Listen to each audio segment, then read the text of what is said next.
WikiLeaks has published what it says is the largest leak of secret CIA documents in history. The thousands of documents, dubbed Vault 7, describe CIA programs and tools that are capable of hacking into both Apple and Android cell phones. By hacking into entire phones, the CIA is then reportedly able to bypass encrypted messenger programs such as Signal, Telegram, and WhatsApp.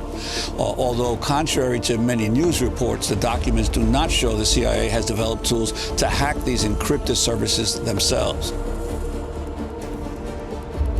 The documents also outline a CIA and British intelligence program called Weeping Angel, through which the spy agency can hack into a Samsung smart television and turn it into a surveillance device that records audio conversations, even when it appears to be off. To talk more about the Vault 7 documents, we're going back to the Ecuadorian embassy in London. We already are joined by Julian Assange, the founder of WikiLeaks.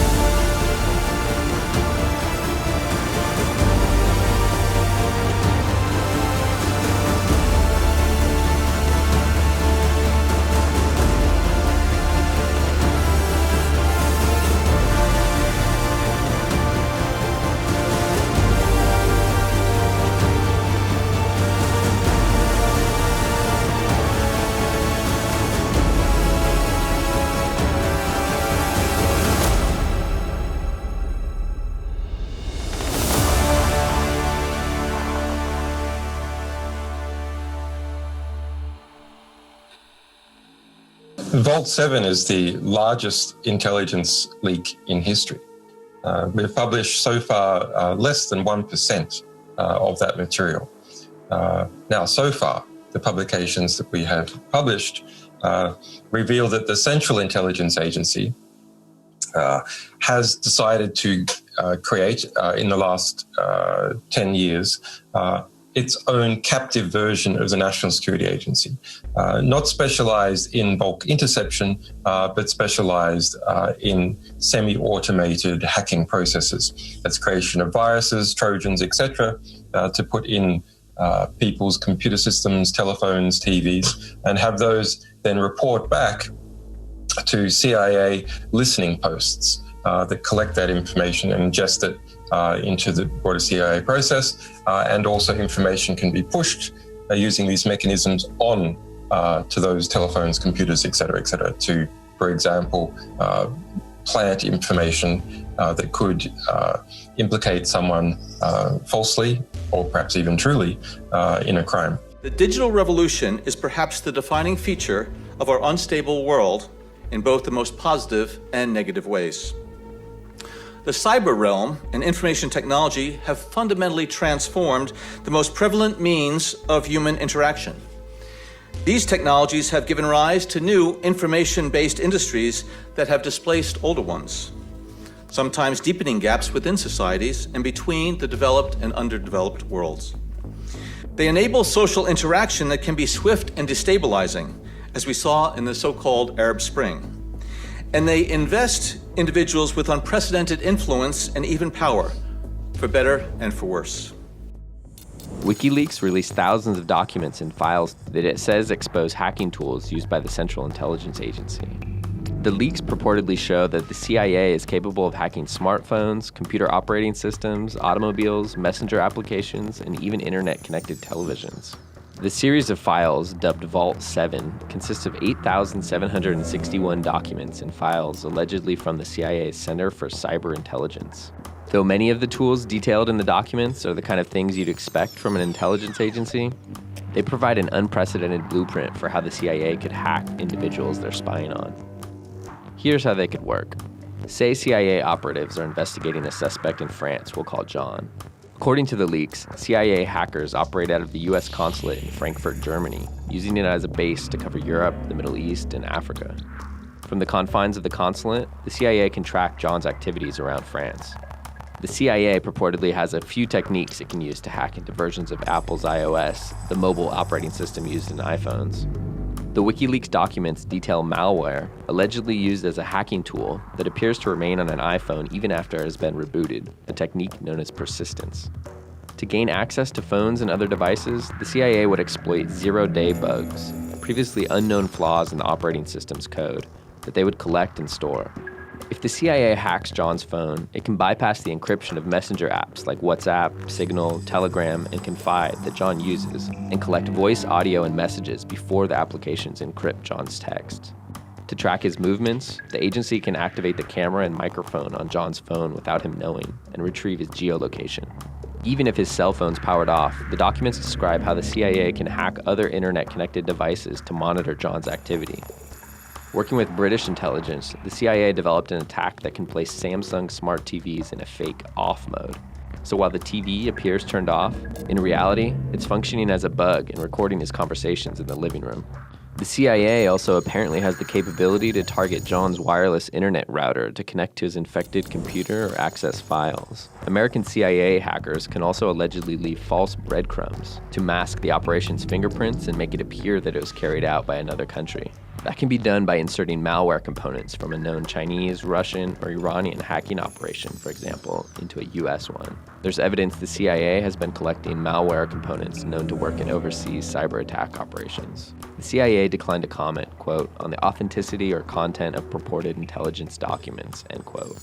But if authenticated, the trove would be one of the biggest breaches in the spy agency's history. A spokesman for the White House also declined to comment. The extent of the impact on U.S. security remains to be seen. Apple, Microsoft, and Alphabet Inc.'s Google have all said in statements that they've already addressed some of the vulnerabilities, though their investigations were continuing. John joins us from New York. All right, what do you make of this, John, this whole WikiLeaks CIA arsenal of cyber weapons release?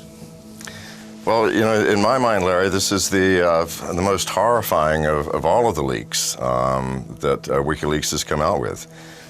It shows that the CIA has used American industry for its own purposes at the risk of our industry and the safety and security of our people. It has kept from industry all of the zero-day exploits that hackers use, which are faults in software that allow hackers to get into a system. It kept them from the people who manufacture the software, like Microsoft, Google, Apple, and other industries, and put us all at risk, and put the industry at risk for its reputation and even its very survival. I think this is unconscionable. Cyber makes it possible for our adversaries to sabotage vital infrastructure without ever landing an agent on our shores. And we have seen how our own citizens can be indoctrinated by terrorist groups online to commit terrible acts of violence here in our homeland.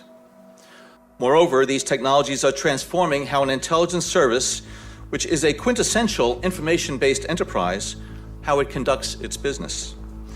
And we at CIA fully understand that how we rise to the challenge of the digital age will determine the extent of our future success.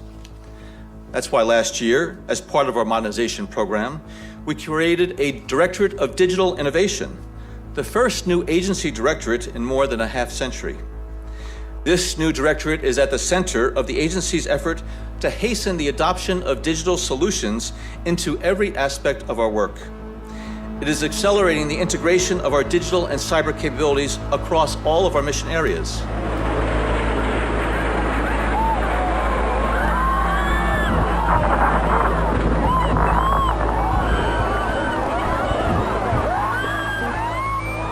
President Obama's counterterrorism and homeland security advisor, John Brennan, unveiled the administration's new counterterrorism strategy today.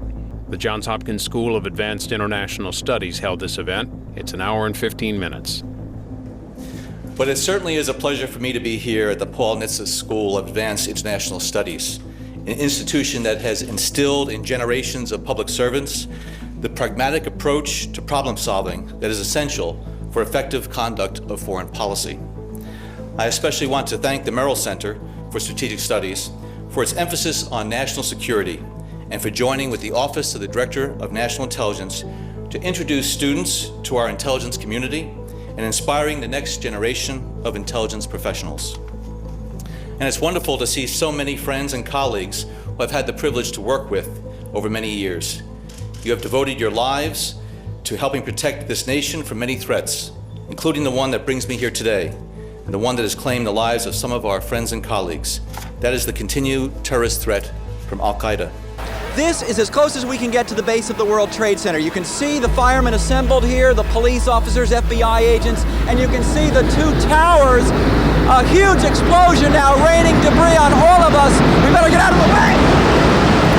Today, we are releasing President Obama's National Strategy for Counterterrorism, which formalizes the approach that we've been pursuing and adapting for the past 2.5 years to prevent terrorist attacks to ensure Al-Qaeda's demise. I'm pleased that we are joined today by dedicated professionals from across the federal government who helped to shape our strategy and who work tirelessly every day to keep our country safe. Thank you for being here, and thank you for your dedicated service over many years. The CIA is not supposed to spy on things American. That is correct, and yet it is doing so, sir, which is another very disturbing thing. To me, it is the most horrifying, because not only is it breaking its constitutional directive, but it is literally harming the American public and our American industry and enterprise by its actions. And are they not supposed to be the stewards of American citizens? That's not their mandate to protect us, but certainly as part of our government, security, safety for American citizens. So who gets the blame for this? I'm afraid I would have to blame the past two directors of the CIA under Obama. And I think it's a shameful approach to doing business. And it saddens me. It really does. My whole heart is virtually broken over this. That I'm a patriot. I love America. I was raised here. My entire life has been all about America and our culture, and to find our government behaving in such a way is, to me, literally horrific, Larry. You will not escape the justice of this nation. We are winning the war on terror. Right after 9/11, and one of the generals called me and he said, "Sir, we've made the decision. We're going to war with Iraq." This was on or about the 20th of September. I said, "We're going to war with Iraq. Why?" He said, "I don't know." He said, "I guess they don't know what else to do." So I said, "Well, did they find some information connecting Saddam to Al-Qaeda?" He said, No. He says, "There's nothing new that way. They just made the decision to go to war with Iraq." He said, "I guess it's like we don't know what to do about terrorists, but we've got a good military and we can take down governments." And he said, "I guess if the only tool you have is a hammer, every problem has to look like a nail." So I came back to see him a few weeks later, and by that time we were bombing in Afghanistan. I said, "Are we still going to war with Iraq?" And he said, "Oh, it's worse than that." He said, he reached over on his desk, he picked up a piece of paper, and he said, I just got this down from upstairs, meaning the Secretary of Defense's office today, and he said, "This is a memo that describes how we're going to take out 7 countries in 5 years, starting with Iraq and then Syria, Lebanon, Libya, Somalia, Sudan, and finishing off Iran." I said, "Is it classified?" He said, "Yes, sir." I said, "Well, don't show it to me." Mr. Speaker, today we have the duty and privilege to pass this historic legislation, the USA Patriot Act of 2001, which was born of adversity and violent attack. This landmark legislation will provide law enforcement and intelligence agencies additional tools that are needed to address the threat of terrorism and to find and prosecute terrorist criminals. This legislation authorizes the sharing of information between criminal investigators and those engaged in foreign intelligence gathering. It provides for enhanced wiretap and surveillance authority, brings the basic building blocks of a criminal investigation, pen registers and trap and trace provisions, into the 21st century to deal with emails and internet communications. Mr. Speaker, this legislation is the result of bipartisan consultation and review. But after 9/11, all the wraps came off for NSA, and they decided to, between the White House and NSA and CIA, they decided to eliminate the protection of U.S. citizens and collect on domestically. We were on a slippery slope to a totalitarian state, and that was simply based on the idea that the government was collecting so much information about all the citizens inside the country that it gave them so much power. They could target people for example, use the knowledge to collectively assemble all of the people participating in the Tea Party, target them, and they could even do active attack on them with going across the network, taking material out of their computers. So it was a very dangerous situation in my mind. It still is.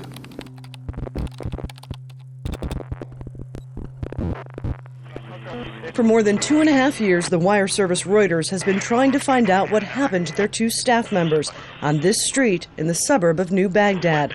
WikiLeaks says this is what happened. Yep, he's got a weapon too. Hotel 26, Crazy Horse 18, have 5 to 6 individuals with AK-47s. We got RPG. All right, we got a guy with The voice on the tape, presumably a member of the military, says there has been shooting in the area and receives permission to open fire. Light them all up. 202 traffic, 260. Come on, fire. Hey, Roger. Keep shoot. God damn it, Kyle. All right. I hit him by head. Oh, yeah, look at those dead bastards. Nice. 2-6, crazy. From a distance, you hear the voices on the tape watch as the wounded try to crawl to help. But when help arrives... Come on, let us shoot. You're engaged. 1-8, engaged. Clear. Come on. Clear. Oh, yeah, look at that, right through the windshield.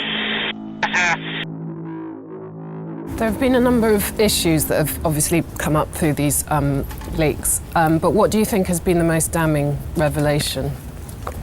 I'm often asked this question: what is the most single damning revelation? What is the thing that is easily capturable, the single event, the single personality, the single mass killing?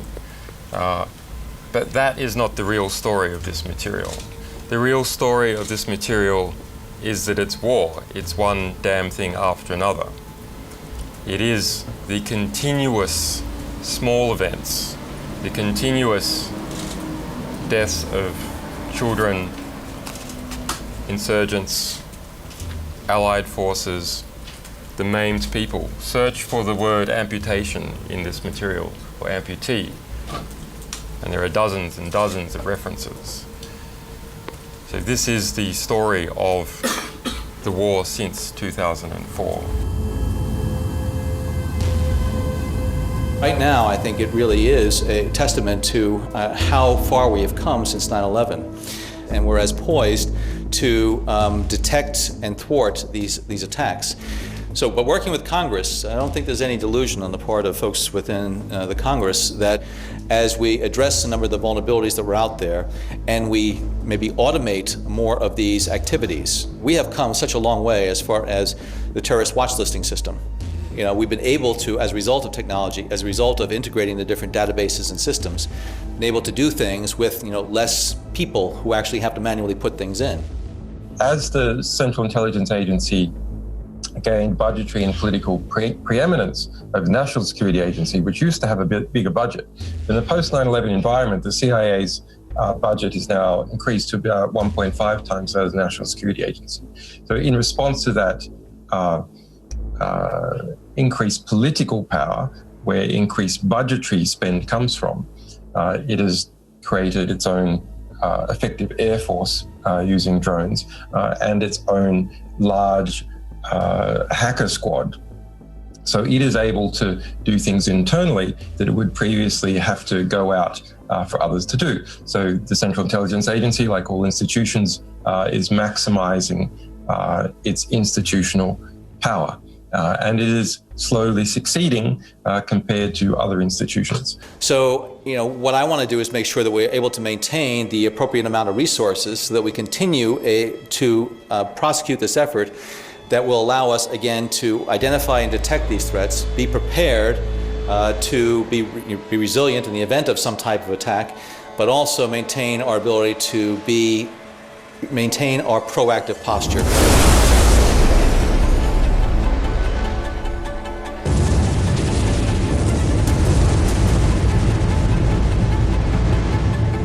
Begin with that drone strike on terror targets in Yemen. Of course, the country believed to be home to al-Qaeda's most dangerous wing. And tonight, an official there confirming the drone striking a vehicle carrying suspected militants. The attack coming just days after this video right here surfaced showing a massive al-Qaeda meeting, its leaders openly threatening the United States. Of course, the question now, was this retaliation from America? The Hellfire missile from the U.S. drone was launched from above Yemen's southern desert at a moving target, a pickup truck said to be carrying al-Qaeda militants who had been under surveillance for some time. The militants say officials had been training at a remote camp nearby, and the drone operators were watching as the pickup pulled away. A Yemeni official says the intelligence on the militants and the truck was very, very pinpoint, with high confidence in the target. I'd like to put our strategy in context. I'd like to outline its key goals and principles and describe how we're putting these principles into practice to protect the American people. I want to begin with the larger strategic environment that shapes our counterterrorism efforts. This starts with the recognition that this counterterrorism strategy is only one part of President Obama's larger national security strategy. President Obama said the threat of terror will never be eliminated, but that 12 years after 9/11, the fight can and must be conducted on a smaller scale. From our use of drones to the detention of terrorist suspects, the decisions that we are making now will define the type of nation and world that we leave to our children. Mr. Obama has deployed drones more aggressively than President Bush. For that, the president offered no apologies. Dozens of highly skilled al-Qaeda commanders, trainers, bomb makers, and operatives have been taken off the battlefield. Plots have been disrupted that would have targeted international aviation, U.S. transit systems, European cities, and our troops in Afghanistan. Thank you, Mr. Chair, and welcome, Mr. Brennan, to the committee. We thank all of you for being here. I joined Mr. Lobiando. It is really an honor to be able to meet with the intelligence community all over the world, and we thank them for their work. My questions are regarding Iran and obtaining the nuclear weapon. I'd like to ask some questions about that, but before I do that, I'd like to ask a question of Director Brennan. When the White House conducted their armed drone strikes in North Africa, particularly in eastern Libya, prior to the attack on our mission in Benghazi on 9/11 last year, did the White House notify the State Department of the armed drone strikes before they were made? Armed drone strikes in Libya? I'm unknowing of such, and I would defer to the White House to address your question. Were there any armed drone strikes in northern Africa that were made by the White House? White House doesn't have a drone capability, responsibility, whatever. So, Did they have any directives toward having armed drone strikes in North Africa? Again, I don't know what it is specifically you're referring to, but again, I would defer to the White House on whatever happened at that time. Well, I can speak to the capability. The UAVs that were flying over Libya were military and were unarmed. And so were there any armed drone strikes that were made in North Africa prior to 9/11? In Libya? I'm asking in North Africa. I'm asking Director Brennan, were there any armed drone strikes that were made by the United States in North Africa prior to 9/11? Well, we usually don't talk about any type of specific actions, but I don't know what you could be referencing. I'm just wondering if the State Department was aware, or if the military was aware, or if the CIA was aware.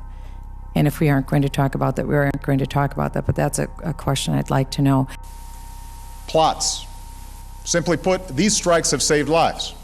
But they have also killed hundreds of civilians. And this week, Mr. Obama ordered sharp new limits on drone killings, with the Pentagon, not the CIA, calling the shots. And before any strike is taken, there must be near certainty that no civilians will be killed or injured. The Justice Department has acknowledged that 4 American citizens had been killed in drone strikes. Today, the president said only one of them was specifically targeted, New Mexico-born Anwar al-Awlaki, a top al-Qaeda leader in Yemen. When a U.S. citizen goes abroad to wage war against America, his citizenship should no more serve as a shield than a sniper shooting down on an innocent crowd should be protected from a SWAT team. Mr. Obama urged Congress to close the military prison in Guantanamo Bay, Cuba. To that end, he will seek permission to send 86 of the 166 jailed terrorist suspects already cleared for release to other countries. Please welcome Julian Assange. What can we do with our values? What can we do at all in relation to this war? Because the reality is, Margaret Thatcher had it right. There is no society anymore. What there is a transnational security elite that is busy carving up the world using your tax money. To combat that elite, we must not petition. We must take it over.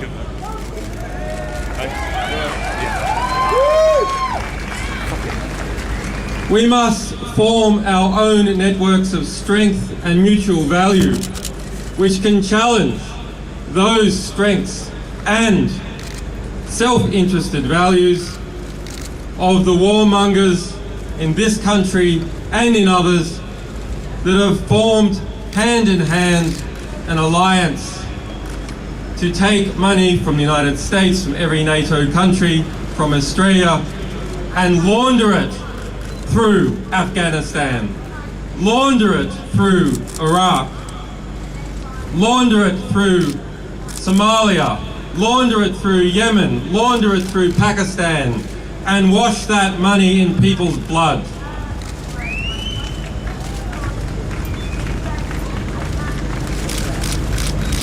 I don't need to tell you the depravity of war. You are all too familiar with its images, with the refugees of war, with information that we have revealed showing the everyday squalor and barbarity of war. Information such as the individual deaths of over 130,000 people in Iraq, individual deaths that were kept secret by the US military, who denied that they ever counted the deaths of civilians. Instead, I want to tell you what I think is the way that wars come to be and that wars can be undone. In democracies, or the pseudo-democracies that we are evolving into, wars are a result of lies. The Vietnam War and the push for US involvement was a result of the Gulf of Tonkin incident. A lie. The Iraq War famously is a result of lies. Wars in Somalia are a result of lies. The Second World War and the German invasion of Poland was a result of carefully constructed lies. That is war by media.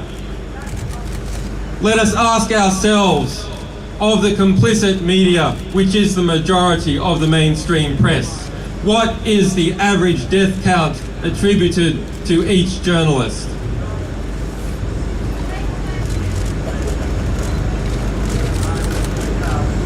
When we understand that wars come about as a result of lies peddled to the British public and the American public and the publics all over Europe and other countries,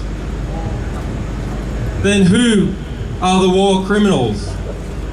It is not just leaders, it is not just soldiers, it is journalists. Journalists are war criminals. That's me. And why one might think that that should lead us to a state of despair, that the reality that is constructed around us is constructed by liars, is constructed by people who are close to those that they are meant to be policing. It should lead us also to an optimistic understanding, because if wars can be started by lies, peace can be started by truth.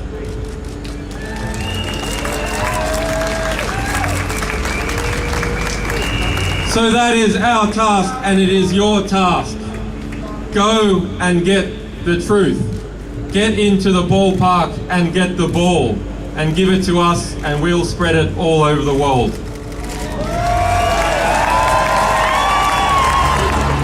The US see drone strikes as a low-risk, highly effective way of hitting Al-Qaeda or anyone else it regards as a threat. Until now, US drone strikes in Yemen could only target known individuals with links to Al-Qaeda. There was a long vetting process, and the Yemeni authorities had to give their approval. Now, individuals whose identities aren't fully known can be targeted based on things like suspicious behaviour or even telephone intercepts, their so-called intelligence signature. Human Rights Watch says it's concerned by the expansion of current operations. We already don't know the scope of the drone operations in Yemen, and the idea that the CIA will be expanding its role is entirely inappropriate. The CIA is not a transparent organization, and international law requires a high degree of transparency when it comes to the killing of potential combatants. Under domestic law and international law, the United States is at war with Al-Qaeda, the Taliban, and their associated forces. We are at war with an organization that right now would kill as many Americans as they could if we did not stop them first. But this is a just war, a war waged proportionally, in last resort, and in self-defense. America does not take strikes when we have the ability to capture individual terrorists. Our preference is always to detain, interrogate, and prosecute them. And they could have captured him, if they wanted to do that. But it was decided by the American government and by Mr. Obama himself to silence Anwar al-Awlaki and kill him. And if Anwar al-Awlaki did anything against the United States, aside from his sermons, I want Mr. Obama to say that in court through his lawyers. But they made allegations against Anwar. Anwar is already dead, and they never indicted him for any wrongdoing. So I cannot believe what Mr. Obama said. What I believe, they killed him in cold blood. They killed him because they want to silence him forever because of his influence on Muslim youths all over the world.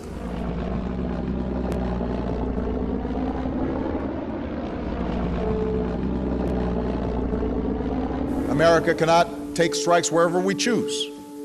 Our actions are bound by consultations with partners and respect for state sovereignty. America does not take strikes to punish individuals. We act against terrorists who pose a continuing and imminent threat to the American people. Remember that the terrorists we are after target civilians, and the death toll from their acts of terrorism against Muslims dwarfs any estimate of civilian casualties from drone strikes. So doing nothing's not an option.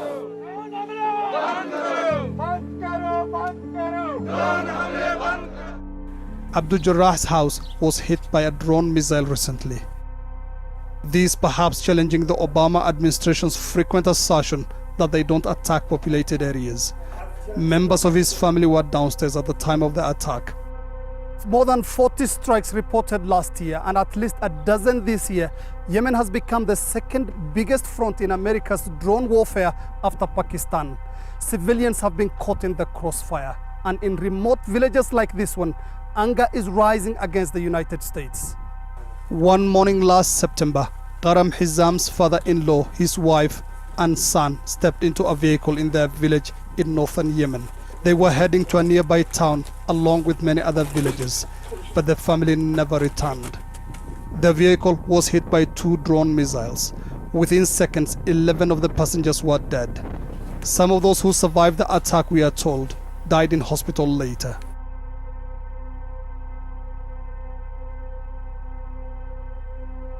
As the conflict grows with Iran far from the nuclear negotiating tables, the missiles over Syria and Israel, here a proxy war takes a darker, brutal yet unseen turn. This is the Yemeni city of Taiz, where an already ugly war has metastasized and is grinding the ruins of life into dust. These rare drone images show how barely a wall is left unscathed. Some of this was broken by Saudi Arabian air power, guided and equipped by the US, bombarding the Houthi forces that Iran is backing. Houthi mortars broke parts of the city too. Humanity is lacking, but also perseveres here, in the spirals of dust and torn plastic sheeting that are home for tens of thousands of displaced. Ready yourself for the unimaginable toll that hunger and disease can take on an infant girl, reduced almost to twigs of bone. Malaika weighs 2 kilograms, and her mother Mariam says this is apparently an improvement.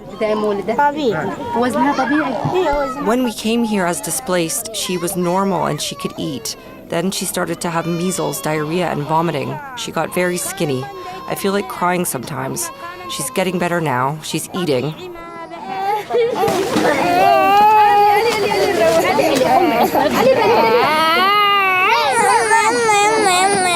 They are their family's survivors from Mocha, where her husband's brother and son were killed in an airstrike, she says, leaving them with his 6 children to feed. They were hit by a jet in the market. 25 people were killed. The airstrikes were hitting very close to our home.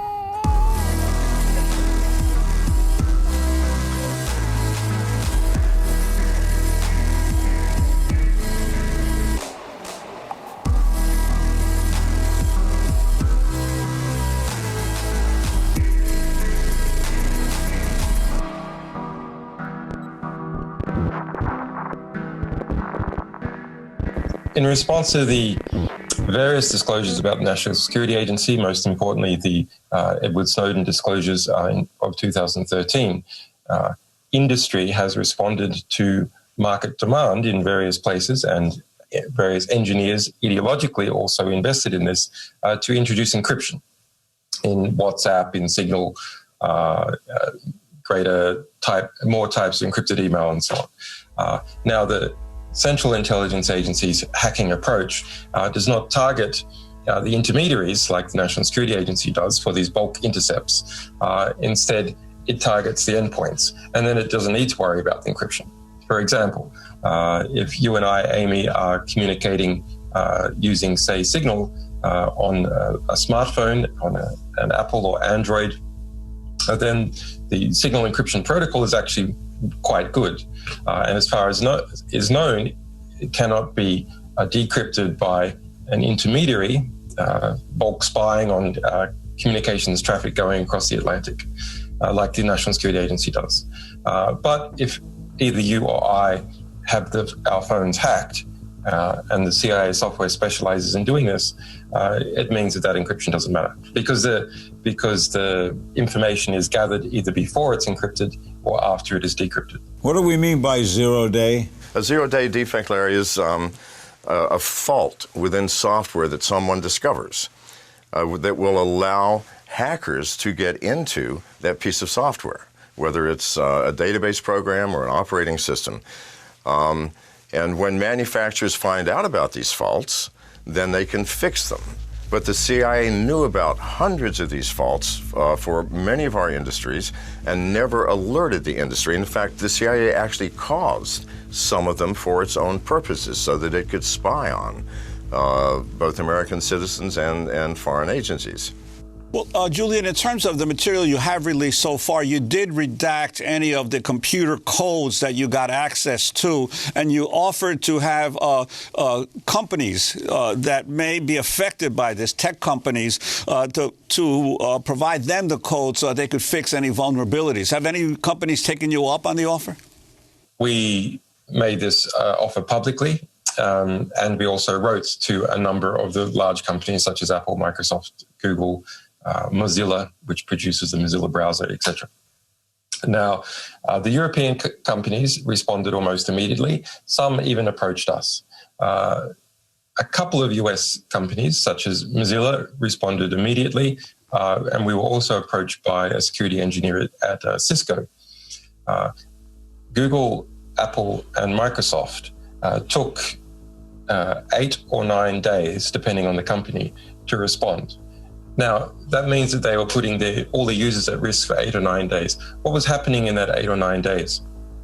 Well, we hear, we're not sure it's true for all of the companies, but we hear from one of the companies that what was happening is that they were engaging their lawyers, they've been worried about the politics, et cetera, et cetera. My guess is that on the legal front, a type of collaboration involving classified material, it could be argued to be conspiracy to commit espionage. Now, of course, that's not actually practically possible in the US court system or politically possible. And then these companies have individuals within them who have security clearances because they work on classified projects for the government. It's in terms of their contracts with the United States government or potentially introduce problems in relation to the Espionage Act or security clearances. That's my supposition. We don't know that's true for sure. We know that some of that is true for at least one of these companies. But looking at the timing, it's very unusual that Google, Microsoft, and Apple all wrote back to us on the 8th or 9th day, whereas the other companies wrote back immediately or at various times. And the arrest warrant stands. A Stockholm court ruled Julian Assange's long-standing detention warrant cannot be revoked on grounds he is under political asylum, as argued by his lawyers.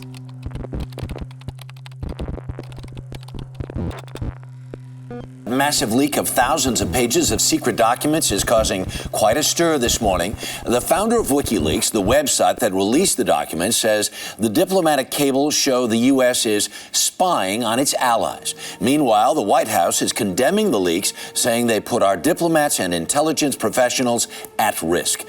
Some of the State Department documents, 250,000 in all, are simply embarrassing and will make it awkward to deal with foreign heads of state. Russian President Medvedev is described as afraid, hesitant.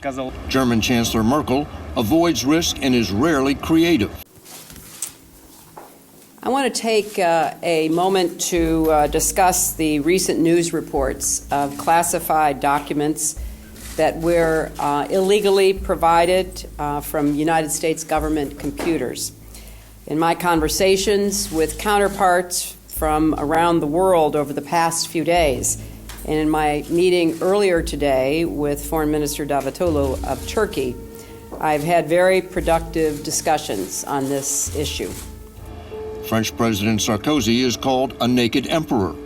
Afghan President Karzai is driven by paranoia.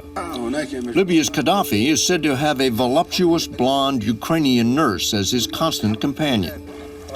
Then there are the more sensitive cables, which quote Arab leaders like the King of Saudi Arabia as urging the U.S. to cut off the head of the snake, do whatever it takes to head off an Iranian bomb, a position that puts him on the same side as archenemy Israel.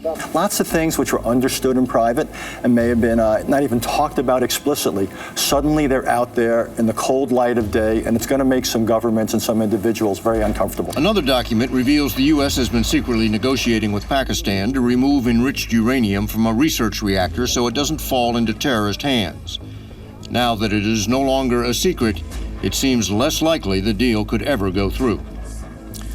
And the revelation that American diplomats have been instructed to collect things like credit card and frequent flyer numbers, even DNA samples and fingerprints, are bound to make foreign officials much more cautious and suspicious in dealing with the State Department. The United States strongly condemns the illegal disclosure of classified information. It puts people's lives in danger, threatens our national security, and undermines our efforts to work with other countries to solve shared problems.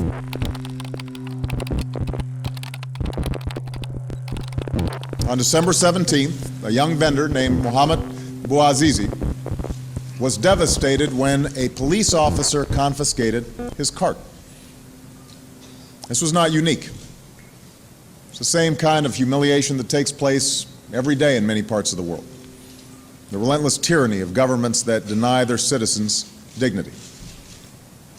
Only this time something different happened. After local officials refused to hear his complaints, this young man, who had never been particularly active in politics, went to the headquarters of the provincial government, doused himself in fuel, and lit himself on fire. There are times in the course of history when the actions of ordinary citizens spark movements for change because they speak to a longing for freedom that has been building up for years. It was the spark for unprecedented protests that forced an autocratic president to flee and led to the Arab Spring that toppled regimes across the Middle East.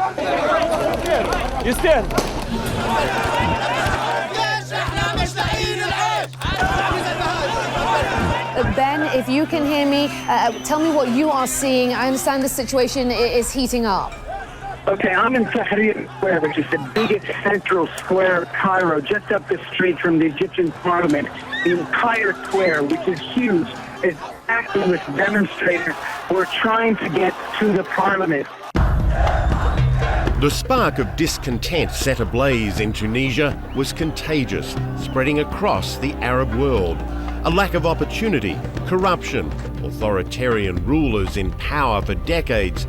Arabs, especially young Arabs, had had enough, and they'd also lost their fear. Across more than a dozen countries, the slogan echoed, "The people want the fall of the regime." Julian Assange, I wanted to ask you about the Arab Spring and about what you see as WikiLeaks' role in what started in Tunisia onto Egypt, we're seeing in Bahrain, Yemen, Syria, Libya. What role did WikiLeaks play?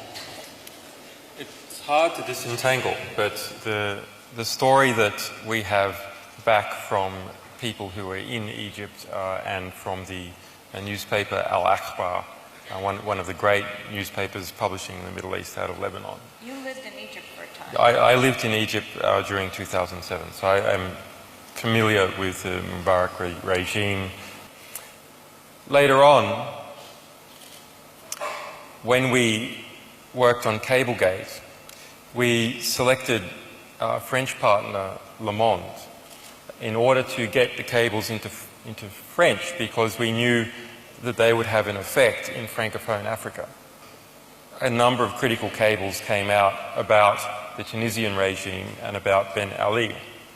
Now, of course, the argument that has often been used, including, for example, in the electoral result that we're involved in Kenya in 2007, is you just tell the people what's going on, and then they'll be angry about it and they'll oppose it. But actually, the real situation is much more rich and interesting than that. Rather, yes, the demos knows, the population starts to know, and they start to know in a way that's undeniable, And they also start to know that the United States knows. The United States can't deny what was going on inside Tunisia. And then the elites within the country and without the country also know what is going on and know they can't deny. So a situation developed where it was not possible for the United States to support the Ben Ali regime and intervene in a revolution in Tunisia in the way that it might have. Our survival strategy for Cablegate was to overwhelm. Well, the U.S. is clearly taking steps behind the scenes to try to silence them to a certain extent. The Swedish authorities are moving ahead with a prosecution for possible rape. There are moves in Congress to criminalize what took place so that people that work for WikiLeaks can be arrested and prosecuted. Dialogue between the United States and between the senior officials in other countries around the world is because there's a mutual interest in having those dialogues, and those dialogues will continue. There'll be a little bit of a chill, but I think after the chill is over, it'll be pretty much business as usual. In 1953, the United States, together with Britain, participated in a coup in Iran that got rid of Mossadegh. Mossadegh and his government were swept from power in favor of General Zahedi. 300 killed and hundreds wounded is a conservative estimate. The British government has never officially acknowledged its role in the coup. I don't think at any time we really planned a coup d'etat. These words have not been heard or seen for over 34 years. Evidence that has the potential to turn a dark chapter in history inside out. There's no confusion. Al-Qaeda itself is a kind of CIA Arab Legion created during the Soviet presence in Afghanistan. It is an open secret to any regional expert that Jundallah is controlled, funded by the U.S. and the British. I'll just give you 3 examples if I can. The London Daily Telegraph in February 2007 quoted an anonymous former high CIA official saying that Jundallah operates on the CIA classified budget. They cited Fred Burton, a former U.S. State Department official, confirming the same thing. And it's not just in this Baluchistan ethnic group, but this is being done in Iran under Kurds, among Kurds, Azeris, Arabs, as well as the Baluchis. Okay, so let me interrupt you for 1 second. Why would the United States want to fund this group? The goal is the shattering and the destruction of the territorial integrity of Iran and also of Pakistan. And is this a new relationship between the United States and Jundallah? I mean, how come we haven't heard too much about them? Are they becoming more powerful? Well, there was a flurry of attention back in 2007. We had Brian Ross of ABC News paying attention to it. Seymour Hersh in the New Yorker wrote the same thing, quoting Robert Baer of the CIA. So it's completely confirmed. The money is alleged to have started in 2005, but of course the connections here go back to British intelligence. And when the Iranians responded to this, they mentioned the British very prominently, as they should, because the matrix of all these things over decades and even centuries is the colonial presence of the British, who have a big role in this too. So it's a kind of Anglo-American joint operation to bust up these countries and prevent economic development in the region. That if the U.S. were to withdraw all its troops, cut off all defense funding, and put a stop to the flow of weapons to the Middle East, do you believe the Iraqi government would rise to that challenge and defeat ISIS all on their own? Oh, this Iraqi government? No. If the Western world truly withdrew from meddling in the affairs of the region, this Iraqi government is installed, and so it will. I believe it won't last without U.S. backing and Iranian support. But that's up for the people to decide, and they've never really had the opportunity. When Saddam Hussein came to power, he was brought in with the assistance of the CIA. So the people went from British occupation to a brief glimpse of maybe liberation in 1958 with the revolution, but not long after, the battle for power over an area that has such a wealth of oil resources has been interfered with by superpowers. And this is the greatest tragedy, as you said, is unfolding on the ground for the people and successive generations who will suffer the consequences of what we've done to Iraq for decades to come, unfortunately. But nothing will improve until we stop destroying the country and killing innocent people. We learned today that the CIA is involved in the Syrian civil war. The vicious conflict began more than 2 years ago when rebels rose up against the dictatorship of Bashar al-Assad. More than 90,000 people have been killed and more than 1 million have been forced from their homes. Last week, the Obama administration said it would start arming the rebels, but David Martin has found that U.S. assistance started long ago. Washington was directly complicit. And I think up until relatively recently, and certainly right after the coup 10 years ago, there was a sense that the U.S. was caught off guard, that the Obama administration wanted to do the right thing, but didn't know how, and they didn't really have leverage. And that sort of kind of innocent bystander theory where America acts like, oh, what could we do? We're only the superpower of the world.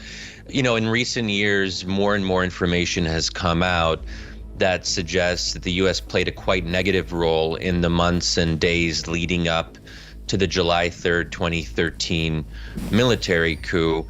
And, in my piece and in the book from which it's adapted, The Problem of Democracy, I interviewed around 30 former and current senior U.S. officials and was able to get some spicy information on certain key moments in those final days, and it's not a positive picture. And I do argue explicitly that Washington and Obama in particular gave what amounted to a green light to the Egyptian military to proceed with the coup. We could have done quite a bit more to stop it. We could have threatened an immediate aid suspension before the coup happened. And even after the coup happened, there was a chance to declare it a coup and cut assistance. And that's what U.S. law requires in any coup d'etat where the military plays a decisive role. It is a legal obligation to cut aid. Of course, President Obama got away from that or avoided that by not declaring it a coup. So there are a number of these different things that, when you sort of piece them together, we can't really say that the U.S. didn't know what was going on. And in fact, some senior officials, in particular John Kerry, was actually quite enthusiastic about the coup. And there was this very memorable phrase where he said that Abdel Fattah al-Sisi was, quote unquote, restoring democracy.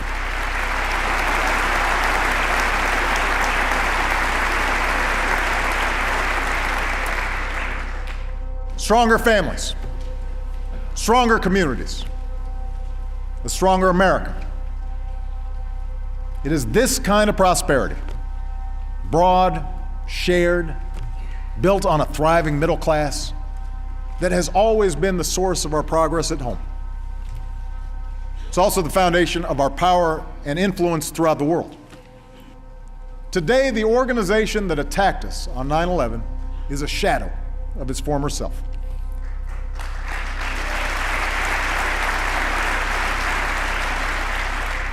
It's true, different al-Qaeda affiliates and extremist groups have emerged from the Arabian Peninsula to Africa.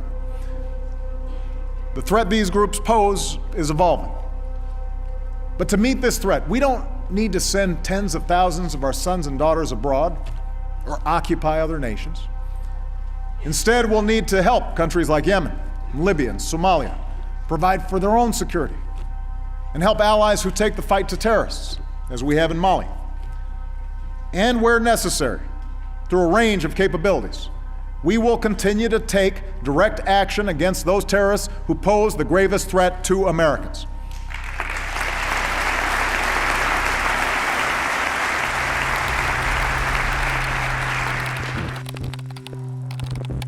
There's been an extraordinary twist in the Julian Assange saga, with the WikiLeaks founder seeking political asylum in Ecuador. The move follows his failed bid to avoid extradition to Sweden on sex crime allegations. He's now taking refuge in Ecuador's London embassy, where for now he's being offered protection. I believe that Julian Assange has been set up. I believe that the allegations against him, both the first allegations and those allegations that have subsequently morphed at the hands of persons unknown in Sweden, are entirely bogus.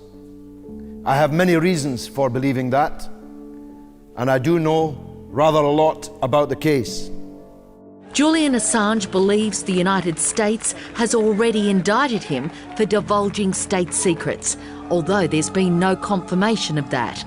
But last night he sought refuge in a friendly country. I can confirm that today I arrived at the Ecuadorian embassy and sought diplomatic sanctuary and political asylum. And I'm asking you to consider this. If Julian Assange is wanted in Sweden for questioning on sexual assault, as they were, later morphed into rape allegations, why doesn't the Swedish prosecutor come to London and interview Julian Assange in London? After all, just 3 or 4 months ago, the Swedish prosecutor did exactly that, to interview and question an alleged serial murderer. So there is no barrier at all to the Swedish prosecutorial authorities going to foreign jurisdictions to question people who will not agree to go to Sweden.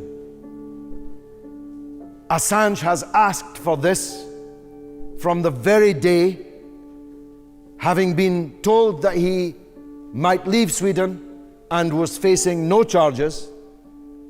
From the very day that Sweden announced that they did in fact want to question him, he has asked for Sweden to send its prosecutor to London and to question him here, as they have done with an alleged serial killer. Why have they not done so? Assange has asked, and now the Ecuador government has asked, for an assurance that if Assange returns to Sweden, that he will not be extradited from Sweden to the United States to face a secret indictment drawn up by a secret grand jury under the rubric in papers released last week, released by the US State Department itself, which declares Assange to be an enemy of the United States. Their words, not mine, and with capital letters too. You thought enemy of the state was just a movie. In fact, Julian Assange is officially, capital letters, an enemy of the United States. So why will Sweden not give an assurance that a man not charged but wanted for questioning about allegations of sexual assault which morphed into allegations of rape, why will they not give such an assurance? You are intelligent people, able, I think, to smell the rat in that story. The rat is that Assange is wanted in the United States for telling the world the truth through WikiLeaks about gigantic crimes involving not just the rape, but the murder of millions of people. Many, many of them women. That's why they want to get their hands on Julian Assange. And I'm proud to stand in defense of him. I'm Julian Assange. Roger, I'll get you in constraint. Editor of WikiLeaks. We've exposed the world's secrets. These documents belong to the United States government. Been attacked by the powerful. The United States strongly condemns. Hey, quit asking questions. He broke the law. Illegally shoot the son of a... For 500 days now, I've been detained without charge. But that hasn't stopped us. Today, we're on a quest for revolutionary ideas that can change the world tomorrow.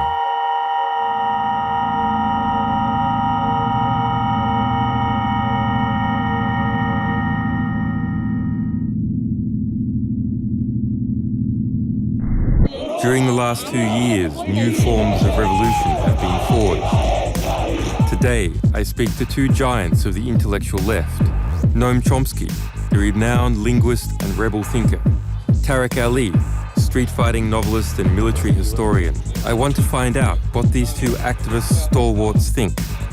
Where is the world going? Where should it go? Noam, Tariq, 2011, 2012 has been a historic year for liberation movements in many places across the world. Did you see it coming?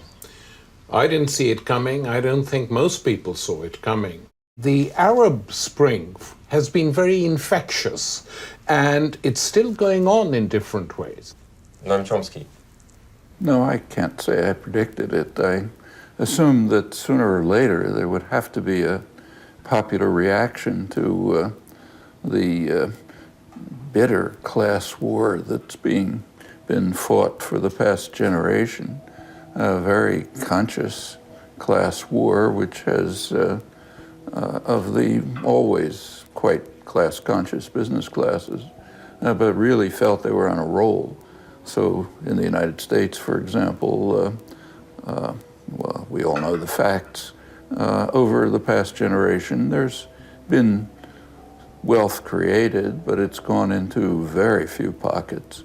The extreme inequality in the United States is weighted very heavily by literally 0.1% of the population, mostly hedge fund managers, CEOs of major corporations, and so on. I've been talking about the United States, but the phenomena are basically worldwide.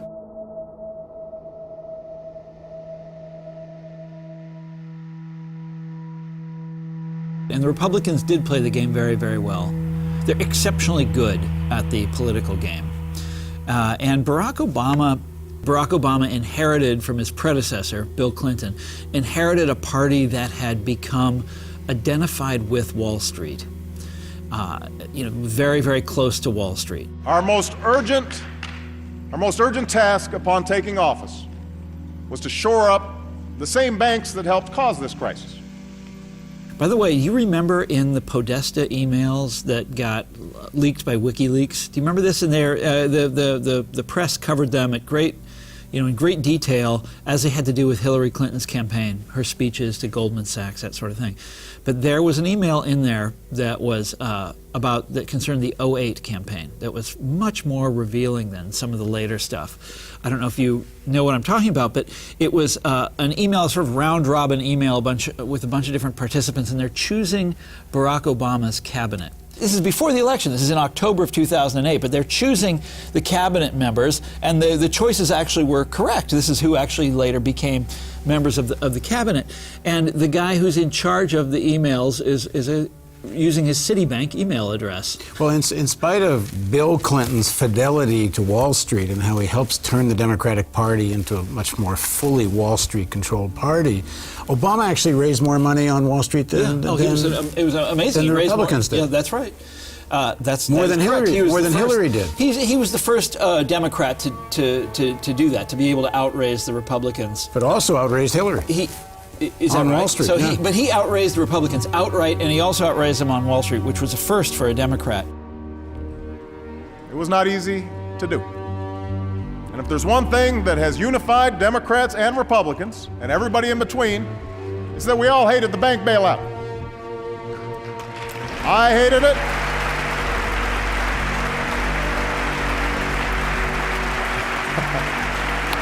I hated it.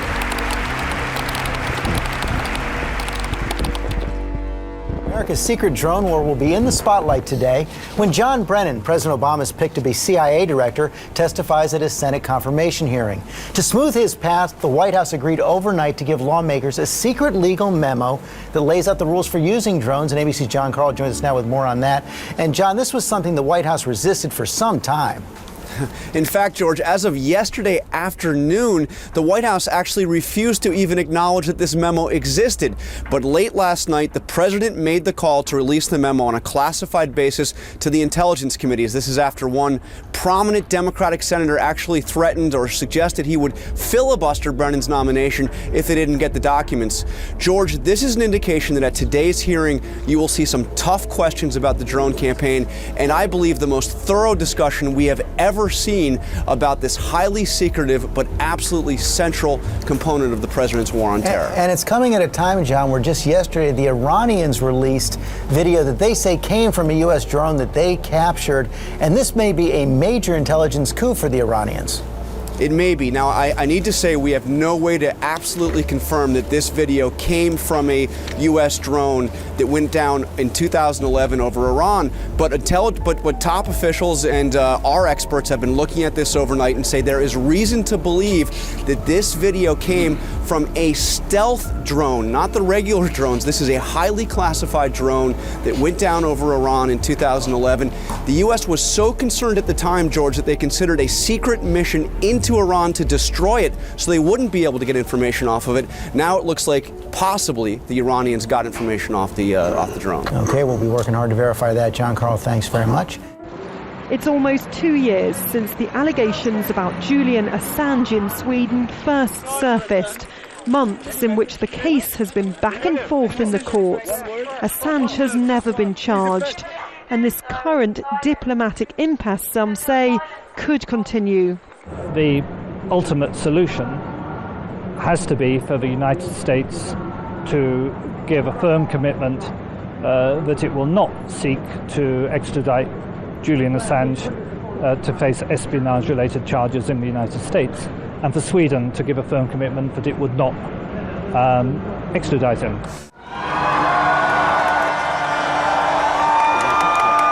Can you hear me? I am here today because I cannot be there with you today. But thank you for coming. Thank you for your resolve, your generosity of spirit. On Wednesday night, after a threat was sent to this embassy and police descended on this building, you came out in the middle of the night to watch over it. And you brought the world's eyes with you. Inside this embassy after dark, I could hear teams of police swarming up into the building through its internal fire escape. But I knew there would be witnesses, and that is because of you. If the UK did not throw away the Vienna Conventions the other night, it is because the world was watching. And the world was watching because you were watching. So the next time somebody tells you that it is pointless to defend those rights that we hold dear, remind them of your vigil in the dark before the Embassy of Ecuador.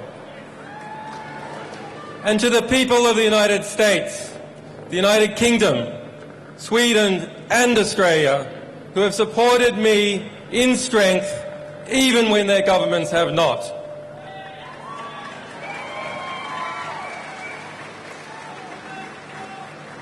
And to those wiser heads in government who are still fighting for justice, your day will come.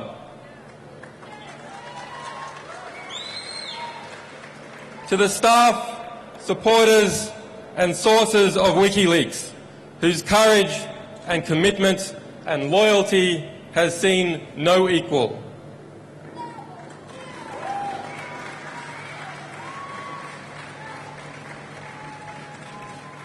To my family and to my children who have been denied their father, forgive me, we will be reunited soon.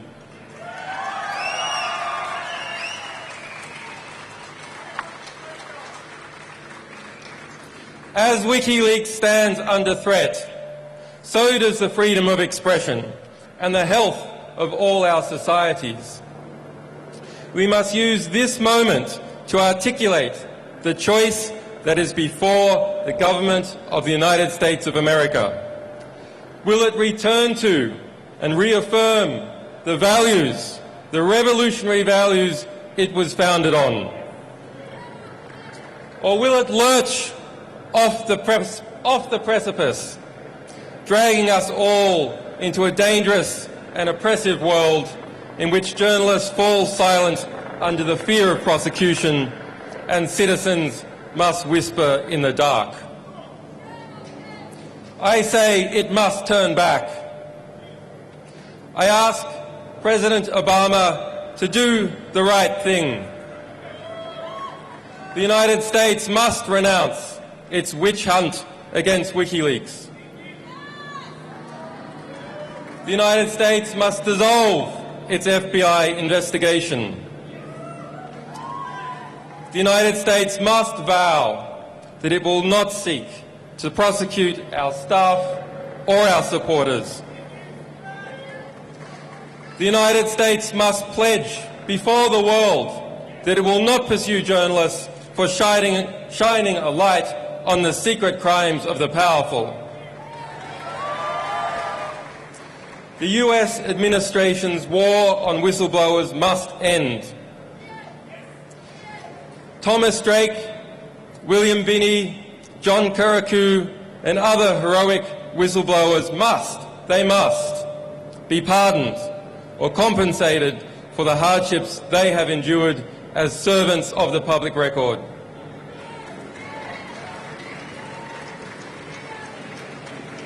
And to the Army private who remains in a military prison in Fort Leavenworth, Kansas, who was found by the United Nations to have endured months of torturous detention in Quantico, Virginia, and who has yet, after 2 years in prison, to see a trial, he must be released. Bradley Manning must be released.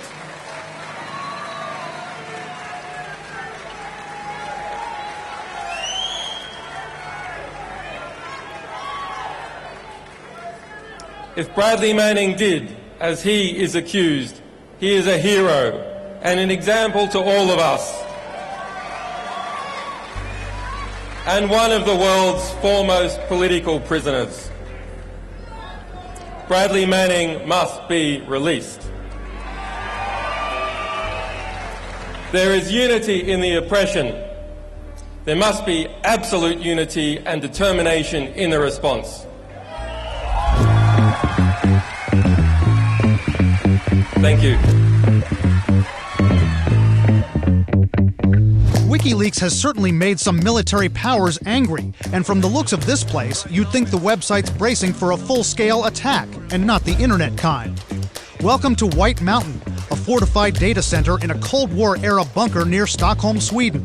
This is the place which at one time hosted at least some of WikiLeaks' computer servers, and now that Amazon has dumped WikiLeaks from its servers, WikiLeaks has reportedly moved some of its files back here.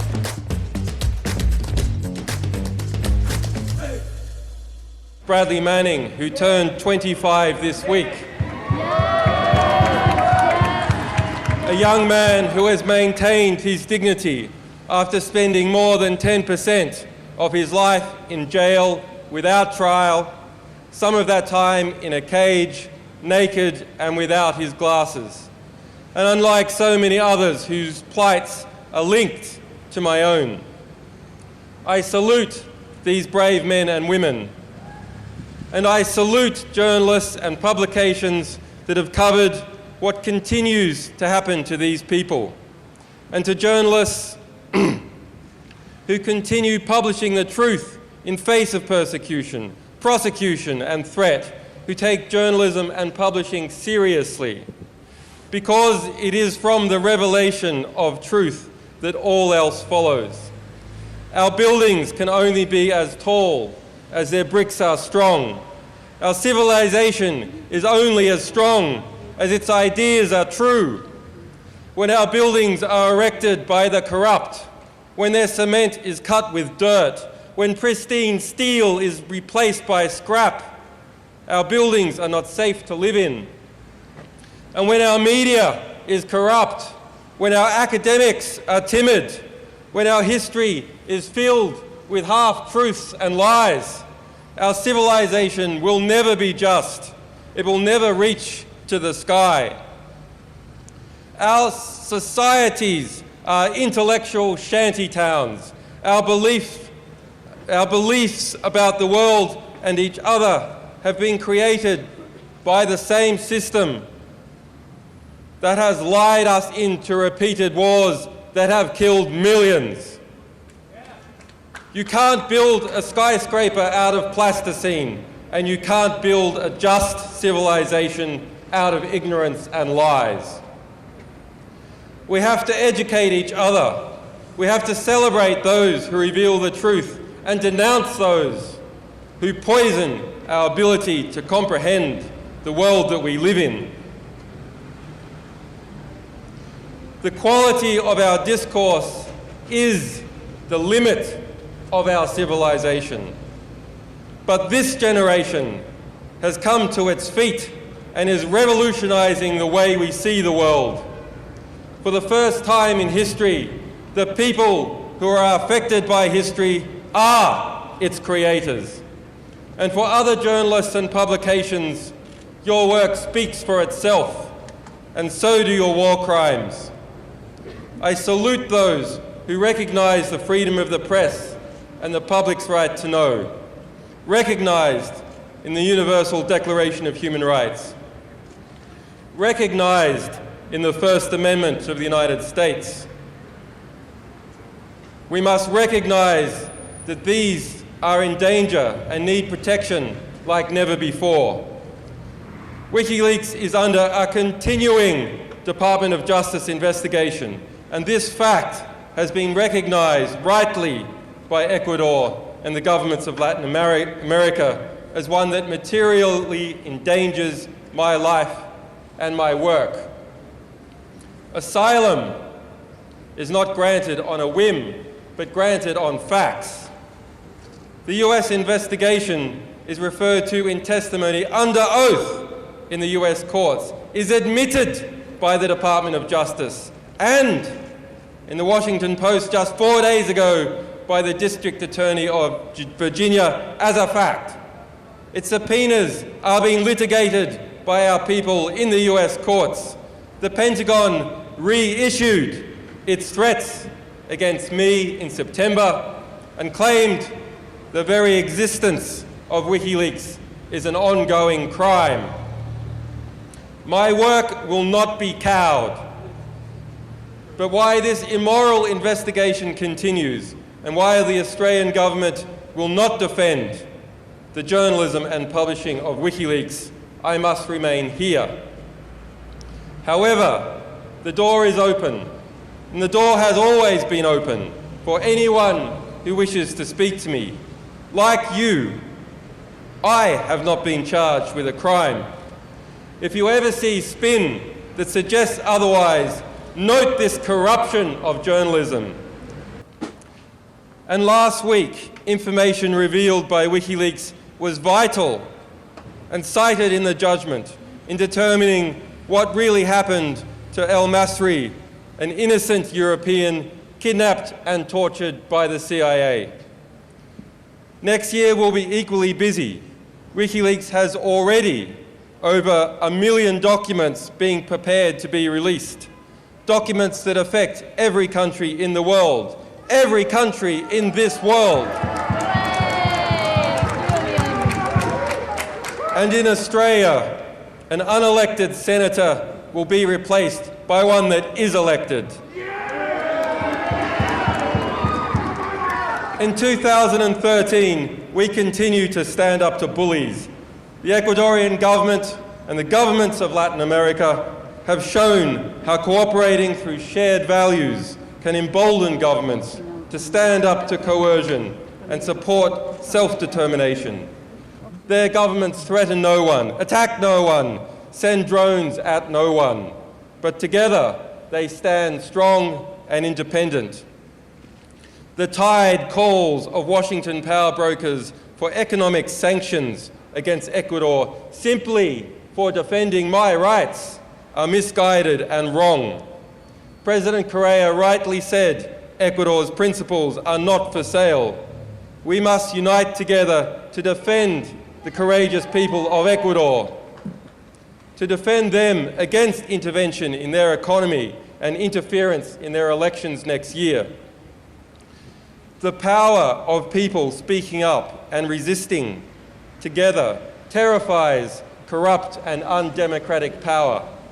So much so that ordinary people here in the West are now the enemy of governments, an enemy to be watched, an enemy to be controlled and to be impoverished. True democracy is not the White House.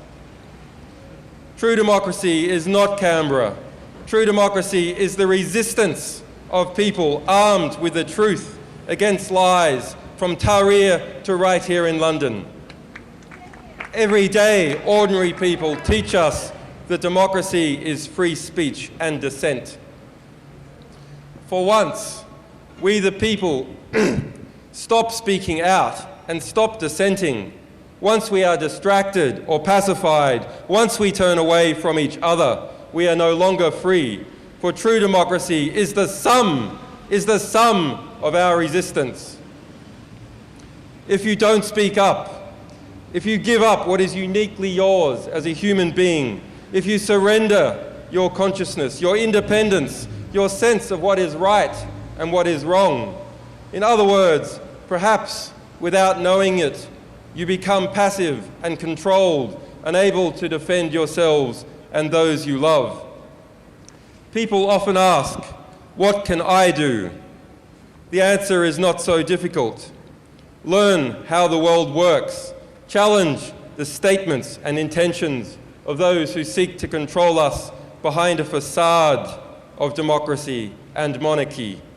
Unite in common purpose and common principle to design, build, document, finance, and defend. Learn, challenge, act now.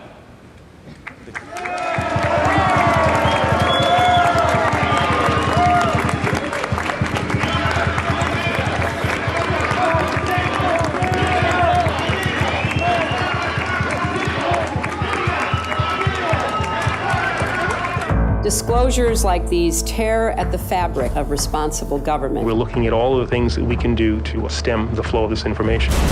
This was the biggest leak in the history of this particular planet. So my name is Julian Assange. I'm the editor of WikiLeaks. We help you get the truth out. If you get this material, give it to us, no questions asked, and you'll help change history.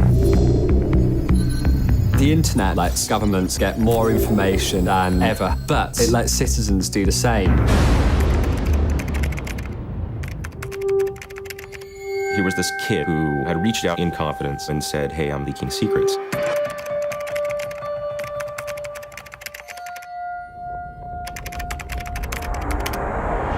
The consequences of the release of these documents are potentially severe and dangerous. We promised the source that we would publish everything. About 1 o'clock in the morning, I took delivery on a USB stick of 390,000 secret US military records. There was material which could get people hurt. Julian said, if an Afghan civilian helps occupying forces, he deserves to die. They might already have on their hands the blood of some young soldier. Scared the hell out of a lot of people. How are we going to stop it? And how far has it gone already? The sort of aging student hobo was a rock star, changing phones and changing computers. Wearing a bulletproof vest. He'd been trained in evasive tactics. This idealist became something else. I'm untouchable now in this country. Nation states need to be secret in order to be successful. We steal secrets. It's not about WikiLeaks, it's about transparency. Who gets to control information? We are now 2 weeks into the court-martial hearing of Private Bradley Manning. Manning was, according to his own testimony in February, the source behind the hundreds of thousands of confidential U.S. documents released by WikiLeaks in 2010. Manning's pre-trial hearings received relatively little news coverage. Now, U.S. media outlets appear more interested in the case, but the reporting is still scant, because for every 5 accreditation requests made, the Pentagon turned down 4 of them. This trial is worth watching because of the implications for whistleblowers and the U.S. journalistic organizations that rely on government insiders so that Americans know what the Obama administration and the government are doing in their name. Bradley Manning has been sentenced to 35 years in prison, and he has been demoted and dishonorably discharged from the U.S. Army. The defense has been arguing that he was a troubled man, that this was someone who was struggling with his gender identity issues, that he was exploring how to become a woman, and that as a United States soldier, especially serving under Don't Ask, Don't Tell, and deployed to Iraq, that he had no way to really communicate that or deal with that. The prosecutors had argued that this sentence needed to send a message to others who would potentially do the same thing. They said a sentence could act as a deterrent. Julian Assange, your great courage, your determination, your unbeatable spirit are our inspiration. Information is power. Information is the oxygen of democracy. It is important to know what is done in our name. We cannot reverse the past, but we can learn from it. To gain a sort of traction, however. Earlier this month, Sweden's Supreme Court rejected his appeal to lift his arrest warrant. Swedish prosecutors are reportedly preparing to travel to London to interview Assange after refusing to do so for years. On Monday, Democracy Now! Went to London to interview Julian Assange inside the Ecuadorian embassy. When we were inside, British police asked the Ecuadorian embassy to hand over our identification. That's unusual. Local police aren't supposed to ask people for ID entering foreign embassies, so we refused. In part two of our exclusive interview, Julian Assange began by talking about the latest developments in the U.S. case against him. Well, the latest information is from the 4th of March. Now, we know, as a result of warrants that were issued to our journalists, Google accounts, that the charges are espionage, conspiracy to commit espionage, the Computer Fraud and Abuse Act, which is computer hacking, conversion, which is theft of government secrets, and general conspiracy. We don't know how many of each one, but we know that these are the charge types. This is what has been used to apply for warrants. We know that there are several more warrants that Google has. Google has admitted publicly that it is still gagged about the other warrants that have been applied. So all that's necessary is for the government is to claim that this is a national security fact.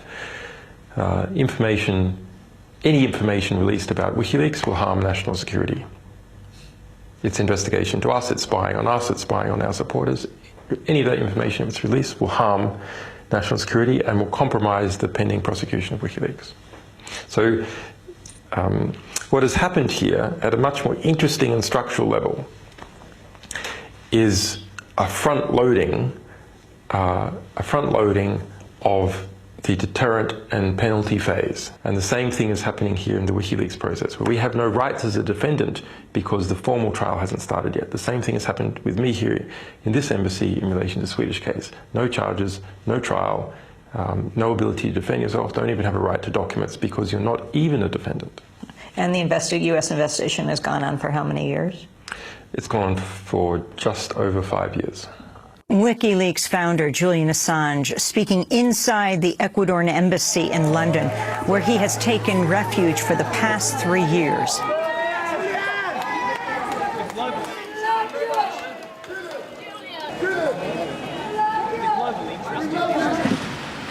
I made submissions. The UK responded in the process to those submissions. Sweden responded to those submissions formally as a party to the proceedings. They lost. Yes. UK lost. Sweden lost. It lost at the highest level. UK did not appeal. That opportunity was 2 weeks long. The UK and Sweden have had this judgment for the past 2 weeks. I and the public received it today. They did not file an appeal in that 2-week period. Why? Because they knew they would lose. How sweet it is. This is a victory that cannot be denied. This result, which lays out the circumstances and the law and the abuse of law behind my 5.5 years of detention without charge in this country. I am tough, I am hardened by this process, in fact, and I can take it. However, what right does this government, or the US government, or the Swedish government have to deny my children their father for 5.5 years without any charges in any country? And it is time that they had their father back. There are good people in the UK government. There are good people in the Foreign Office. There are good people in the British police. There are good people in the Swedish Foreign Ministry. There are good people in the US State Department. There are even good people in the US military. It is partly due to those good people and their ongoing support in a variety of ways that has led to this victory.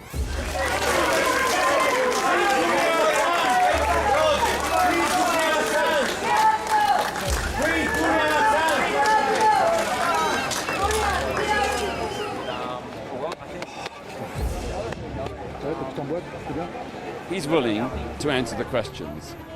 The question we have to ask is, why have the Swedish prosecutors taken so long to come here and ask him those questions, even though they were rebuked way back in 2014 by the Swedish courts for the delays and hesitations? They're here now. Julian Assange will answer the questions, and let's hope that's the end of it.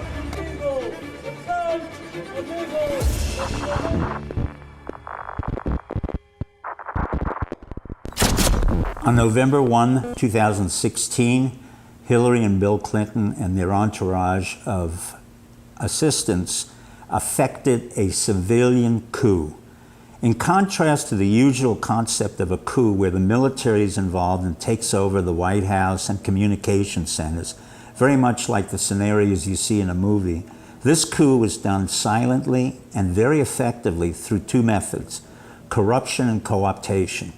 The Clintons have been involved in co-opting our White House, our judiciary, our CIA, our Federal Bureau of Investigation, our Attorney General, Loretta Lynch, and our Director of the FBI, James Comey, for some time now. What they've done is to make sure that they were part and parcel of a group of people who were interrelated through political cronyism. However, in order to stop this coup, we in the intelligence community and others involved have informally gotten together, and with their permission, I am beginning to announce that we've initiated a counter coup through Julian Assange and WikiLeaks. What has happened in effect when Comey had to open up the case of Hillary Clinton and discuss the emails that were involved with the Anthony Weiner case, it was not the case itself that was as important as the fact that this was the entree for many of us in the counter coup to say to the administration, we have your number. Not only do we have your number, we're going to stop you from making Hillary the President of the United States. And at the same time, we will convict and indict the President of the United States, Loretta Lynch, and many others who were involved in the cover-up of the massive corruption that occurred under the Clinton Foundation. Now, in both cases, their coup was silent, and our counter-coup was silent, and it was all transgressed or occurred on the internet. And this is probably the first time in the history of any country where a coup was initiated through the internet and a counter-coup was initiated through the internet. I am just a small part of something far bigger than myself. It was the brave men and women who were in the FBI, the CIA, the Director of Intelligence, the military intelligence, and men and women in 15 other intelligence organizations who were sick and tired of seeing this corruption in the White House, in the Justice Department, and in the intelligence system. And we decided that there was something we had to do in order to save the Republic. So we initiated a counter-coup through Julian Assange, who's been very brave and really quite formidable in his ability to come forth and provide all the necessary emails that we gave to him in order to undermine Hillary and Bill Clinton. Again, America, we're going through a major, major transition and, quite frankly, a second American Revolution. We do not have guns, we do not have weapons, we do not intend to kill anybody, we do not intend to harm anybody.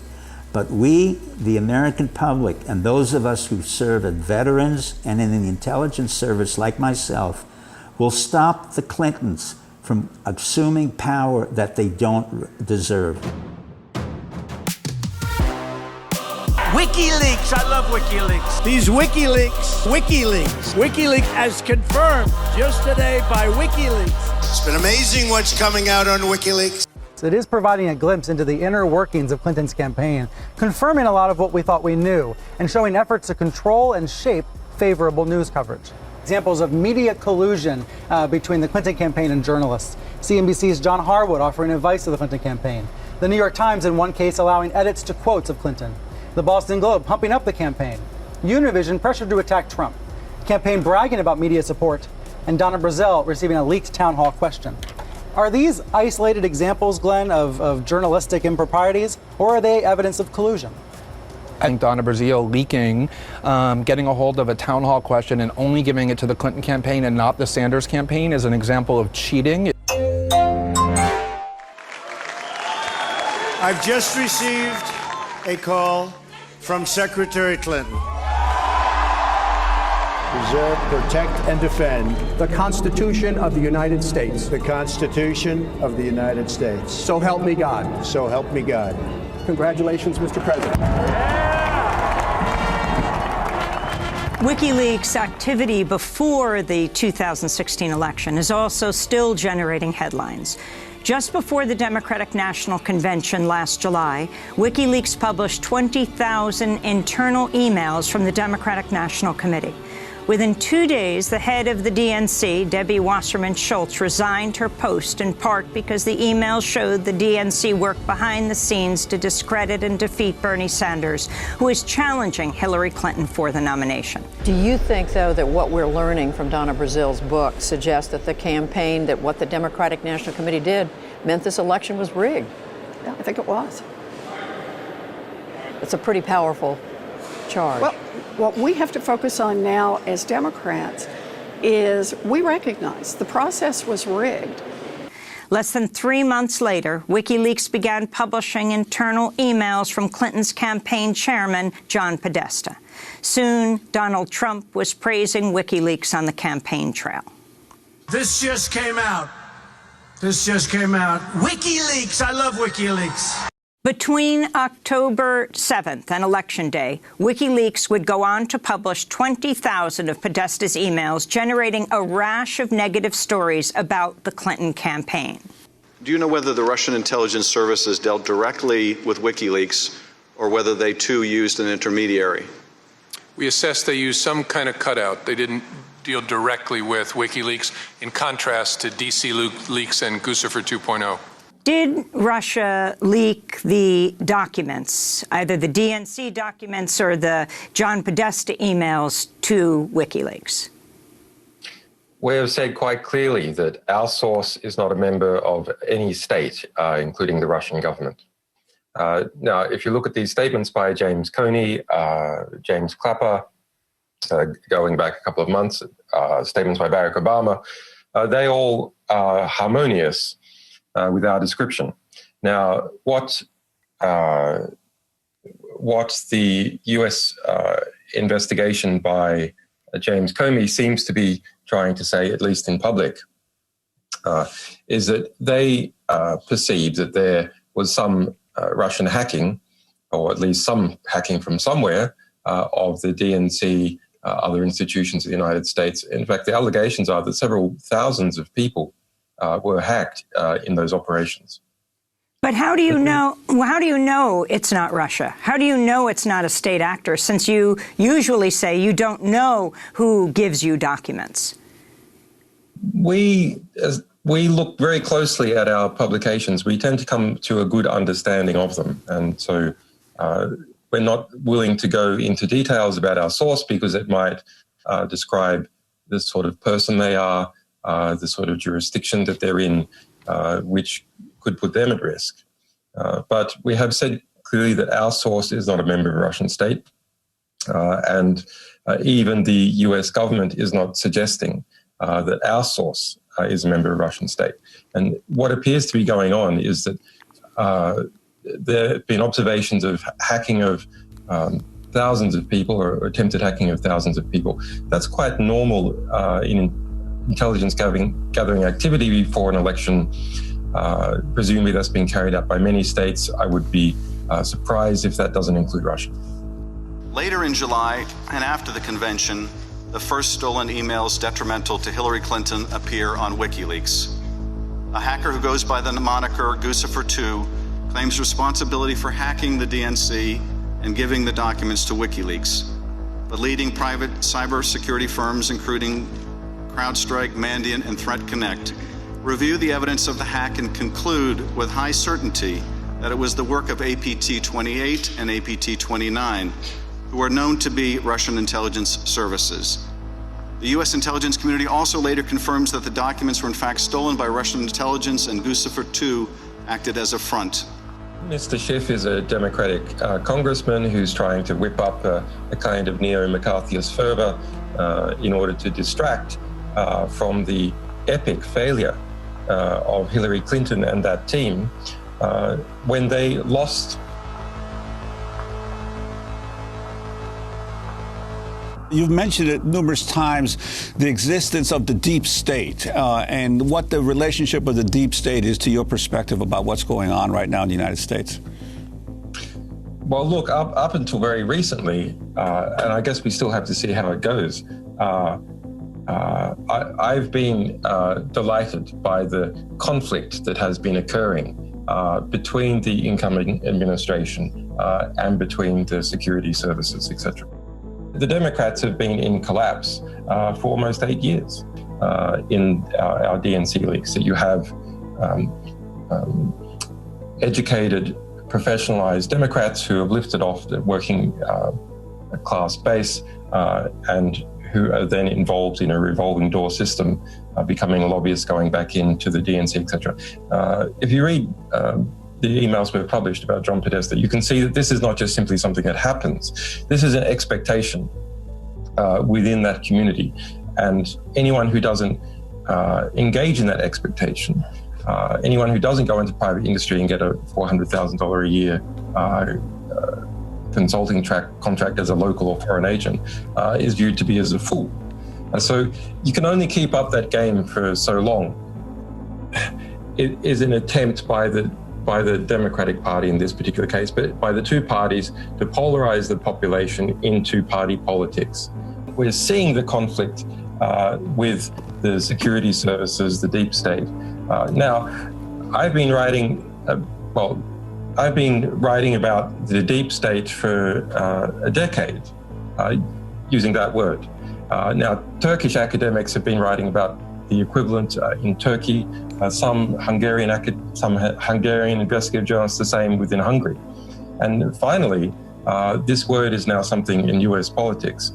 It's not a new concept. It's essentially the military-industrial complex plus lobbyists plus contractors plus people in the Senate Intelligence Committee, et cetera, et cetera.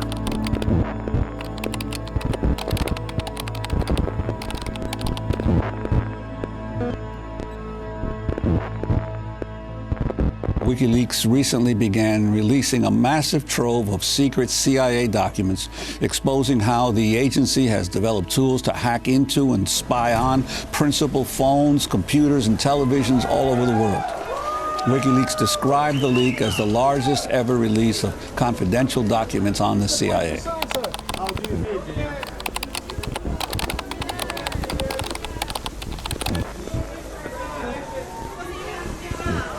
Today is an important victory for me and for the UN human rights system. But it by no means erases 7 years of detention without charge in prison, under house arrest, and almost 5 years here in this embassy without sunlight. 7 years without charge, why my children grew up without me. That is not something that I can forgive.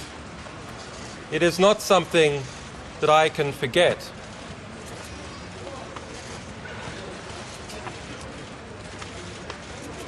The inevitable inquiry into what has occurred in this moment of terrible injustice is something that I hope will be more than just about me and this situation, because the reality is detention and extradition without charge has become a feature of the European Union, a feature which has been exploited, yes, in my case, for political reasons, but in other cases has subjected many people to terrible injustice. In Sweden, indefinite detention is a policy. There is no time limit that someone can be detained without charge. That is not how we expect a civilized state to behave. Similarly, extradition without charge is not something that we expect from the rule of law in the United Kingdom. It's a measure that was introduced as part of the European Union system to turn the European Union into a federation. In 2014, in response to my situation and other abuses, the UK government changed the law to prevent further extradition without charge from the UK, but it is still a problem in the rest of the European Union.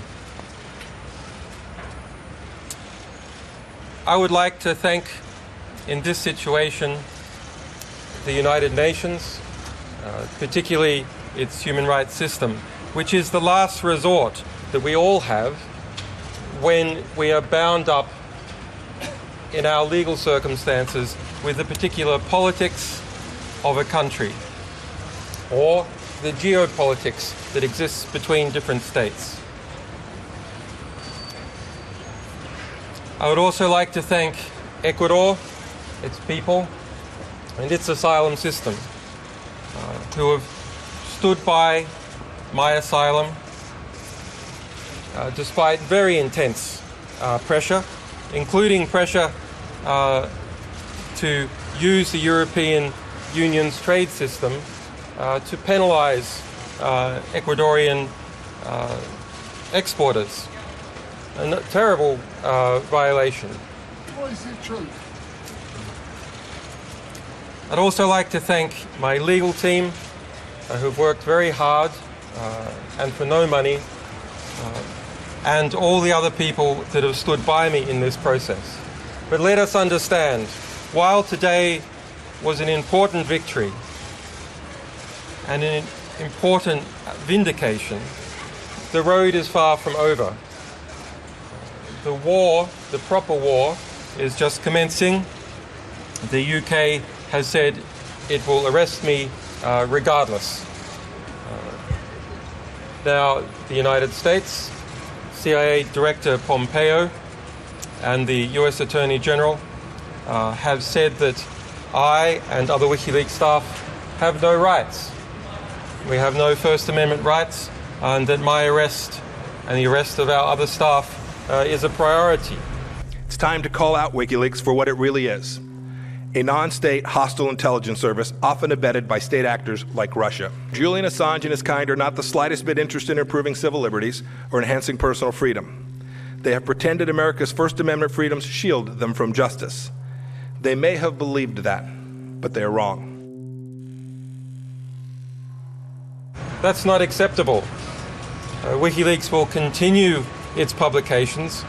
Today, in fact, we published new important material from the Central Intelligence Agency, CIA Vault 7 Athena, a system to penetrate and spy in a statistical way anyone that the CIA happens to be interested in. Such measures are conducted without warrant, and the threats towards me, my staff, and WikiLeaks as a publisher will not be tolerated and have not been tolerated. Our publications are proceeding at speed, and that speed in relation to the CIA is accelerating. Julian, are you going to surrender to your bail here in London? Finally, Can you just tell us the truth? Finally,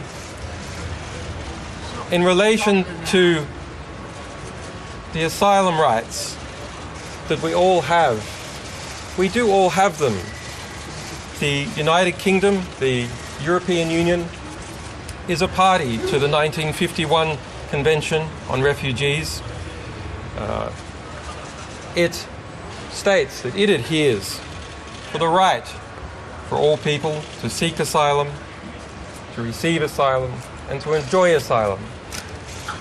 I have that right in a political case. We all have that right. So the claim by the United Kingdom that it has a right to arrest me for seeking asylum in a case where there have been no charges, which has now been dismissed, is simply untenable. So will you leave the embassy now? My staff, my legal staff, have contacted the United Kingdom authorities, and we hope to engage in a dialogue about what is the best way forward. To some extent, the United Kingdom has been exploited by the process that it entered into with the European Union, where it agreed to extradite people without charge or any consideration as to the facts. That is, to an extent, a forced position that the United Kingdom has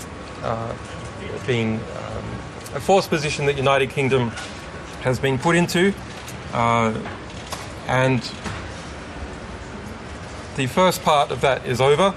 The UK refuses to confirm or deny at this stage whether a US extradition warrant is already in the UK territory.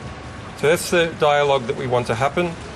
Similarly with the United States, while there have been extremely threatening remarks made, I'm always happy to engage in a dialogue with the Department of Justice about what has occurred. Finally, we have had another very important victory this week, even more important and more conclusive than the one we have achieved today. And that is the release of Chelsea Manning from prison after 7 years detained in a military prison. Through an extensive fight, we and others managed to have him released 28 years early from his sentence, alleged WikiLeaks source Chelsea Manning.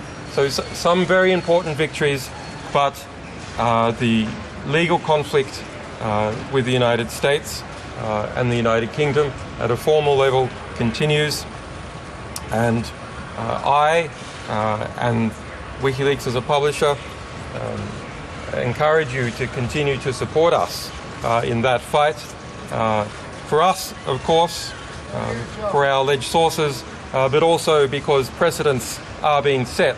The precedent about whether people have the right to seek asylum, and the precedent about whether we have the right to publish information, all of us.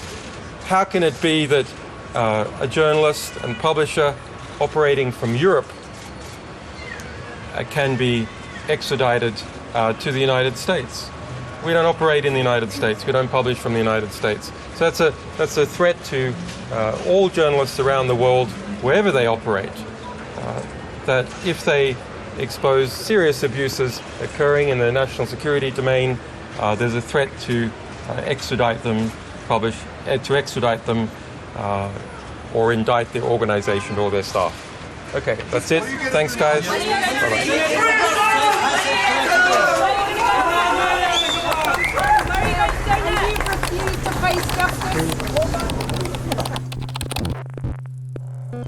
President Trump taking the extraordinary step today of stripping the security clearance from one of his fiercest critics, former CIA Director John Brennan. Mr. Brennan has recently leveraged his status as a former high-ranking official with access to highly sensitive information to make a series of unfounded and outrageous allegations, wild outbursts on the internet and television about this administration. Donald Trump can be played by foreign leaders who are going to appeal to his ego and to try to play upon his insecurities, which is very, very worrisome from a national security standpoint. Mr. Brennan's line and recent conduct, characterized by increasingly frenzied commentary, is wholly inconsistent with access to the nation's most closely held secrets and facilities, the very aim of our adversaries, which is to sow division and chaos. James Clapper, James Comey, Michael Hayden, Sally Yates, Susan Rice, Andrew McCabe, Peter Strzok, Lisa Page, and Bruce Orr. Security clearances for those who still have them may be revoked, and those who have already lost their security clearance may not be able to have it reinstated.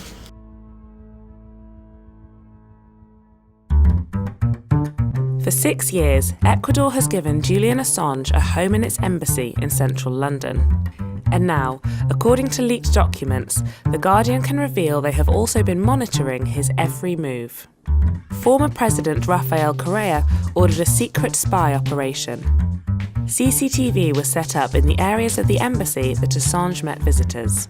A 24/7 surveillance operation also began, staffed by 2 security agents who slept in a mansion block less than 200 metres away.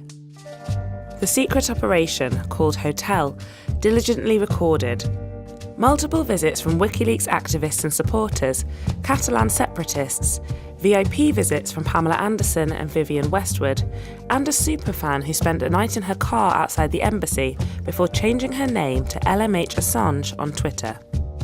Scores of other people visited, including one of his lawyers, Gareth Pearce, plus the Guardian journalist Ewan McCaskill. But why monitor Assange? The initial aim appeared to be to protect him from being arrested by the British police. According to the documents, the operation ended up costing so much money that Ecuador's financial controller complained. And now Ecuador's new president, Lenin Moreno, has said he wants Assange to leave. In March, he even cut off his internet. Now only one thing is certain: the circus of the early days will never be repeated. Behind me you can see quite a bit going on. There's a large truck of protesters here. They say it's a free country. They can park here to make their protest against the possible arrest of Julian Assange today. And the police have now turned up. We're not sure what's going to happen with that. Earlier on we saw armed police officers in the area. It could be that they're going to tow this protest truck away. But even if they do, there are other protesters camped out to the side of the building, and the world's media here as well. So a lot of interest in this potential arrest, this potential expulsion of Julian Assange today.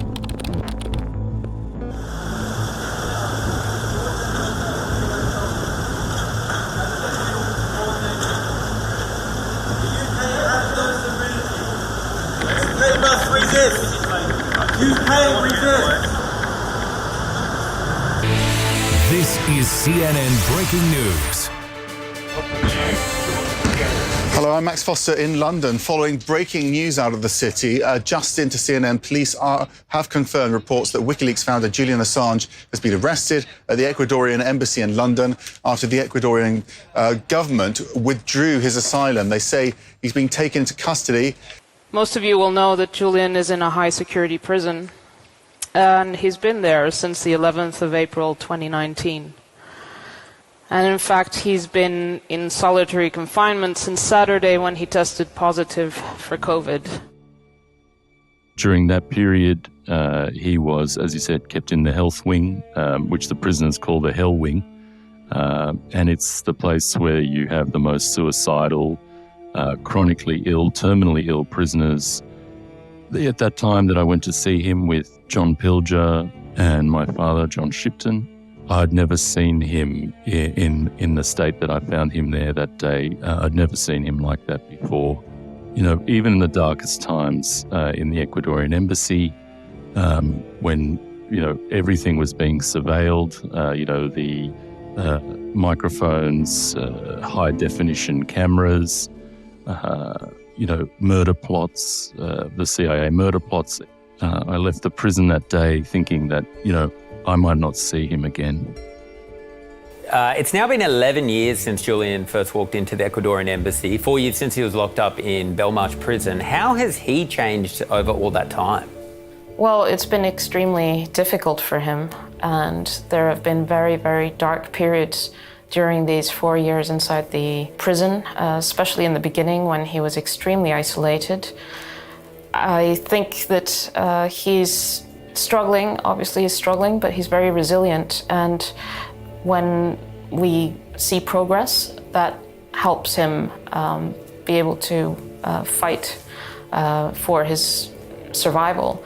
But at the same time, as time passes, Julian's physical health deteriorates. So while the mental health, sometimes it's more difficult, sometimes he's coping better, the physical health is in steady decline.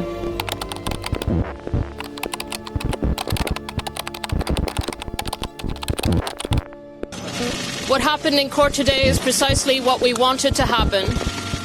The High Court certified that we had raised point of law of general public importance, and that the Supreme Court has good grounds to hear this appeal. The situation now is that the Supreme Court has to decide whether it will hear the appeal. But make no mistake, we won today in court.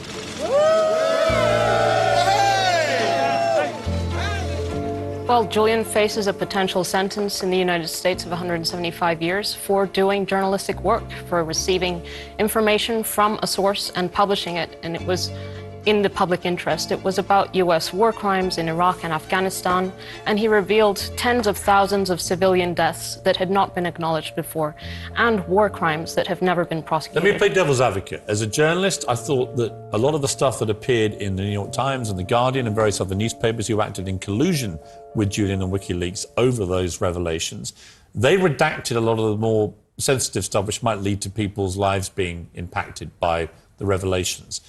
WikiLeaks didn't. They just put it all out. As a journalist, you would never do that. So they weren't really acting as journalists. They were acting as, here it all is, and work it out for yourselves, whereas the newspaper editors acted like what I would say proper journalists should do, which is to be careful about exactly what you put in the public domain. Do you accept that? I don't accept it because it's not true. WikiLeaks did actually redact all of those publications from the that Manning gave to WikiLeaks. And in fact, it was in cooperation with those newspapers. They told WikiLeaks what had to be redacted, and then WikiLeaks published it redacted. In fact, WikiLeaks withheld 15,000 documents from the Afghan war logs, got criticized over redacting too much in relation to Iraq, and in relation to Cablegate, in fact, it was The Guardian that published a password which led to the cables being published, and in fact, they were published by a US publication first. So WikiLeaks, and in the extradition hearings, there has been witness testimony about people who were working with WikiLeaks at the time, that Julian did in fact take every precaution to redact any names that could be at risk. Mr. Assange, hello, it's Cliff Johnson. G'day, Cliff. Thank you for calling back. Certainly. Have you been briefed? I believe so. We had understood that that you and perhaps Sarah had been trying to reach out both to the department and that there had been some calls put into Embassy London, and I've been asked to get back to you with respect to those calls. Yeah, so the situation is that we have intelligence that the State Department database archive of 250,000 diplomatic cables, including declassified cables, is being spread around and is to the degree that we believe that within the next few days it will become public, and we're not sure of what the timing could be, imminently or within the next few days to a week. And there may be some possibility to stop it. And who would be releasing these cables? Is this WikiLeaks? No, we would not be releasing them. We are doing our usual thing of continuing on with our redaction plan. Ambassador Bolton, thank you very much for joining me, first of all. Why is America so intent on bringing Julian Assange to unbelievably draconian justice of 175 years, i.e. the rest of his life in prison? Well, I think that's a small amount of the sentence he actually deserves. He's committed clear criminal activity. He's no more a journalist than the chair I'm sitting on. The information that he divulged did, in fact, put many people in jeopardy. It undercut the ability of the United States to have confidential diplomatic communications, not just with other foreign governments, but in many countries with dissidents, people who, even speaking to American diplomats, could find themselves in trouble. And so, you know, he's been complaining about his treatment over the past period of time. He's the one who sought asylum in the Ecuadorian embassy. Now he faces extradition to the United States. I presume he will get due process in the United Kingdom to determine whether extradition should go forward. And when he gets to the United States, he'll get due process here. And I hope he gets at least 176 years in jail for what he did. Stella? Well, of course, Ambassador Bolton is kind of the ideological nemesis of Julian. As somebody who has helped plan coup d'etat, not here, but, you know, other places, it takes a lot of work. As somebody who has helped plan coup d'etat, during his time for the Bush administration and later the Trump administration, sought to undermine the international legal system, ensure that the U.S. is not under the International Criminal Court's jurisdiction.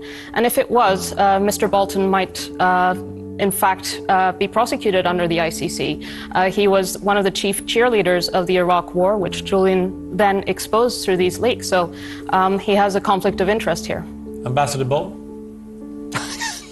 Well, that's ridiculous. I have an opinion. So does Assange's wife. I guess we both get to speak them. But we are far from achieving justice in this case because Julian has been incarcerated for so long and he should not have spent a single day in prison. If there had been justice, the officials who plotted, who conspired to murder Julian would be in the courtroom right now. If there were justice, the crimes that Julian exposed, war crimes, the killing of innocent civilians, would not be impugned.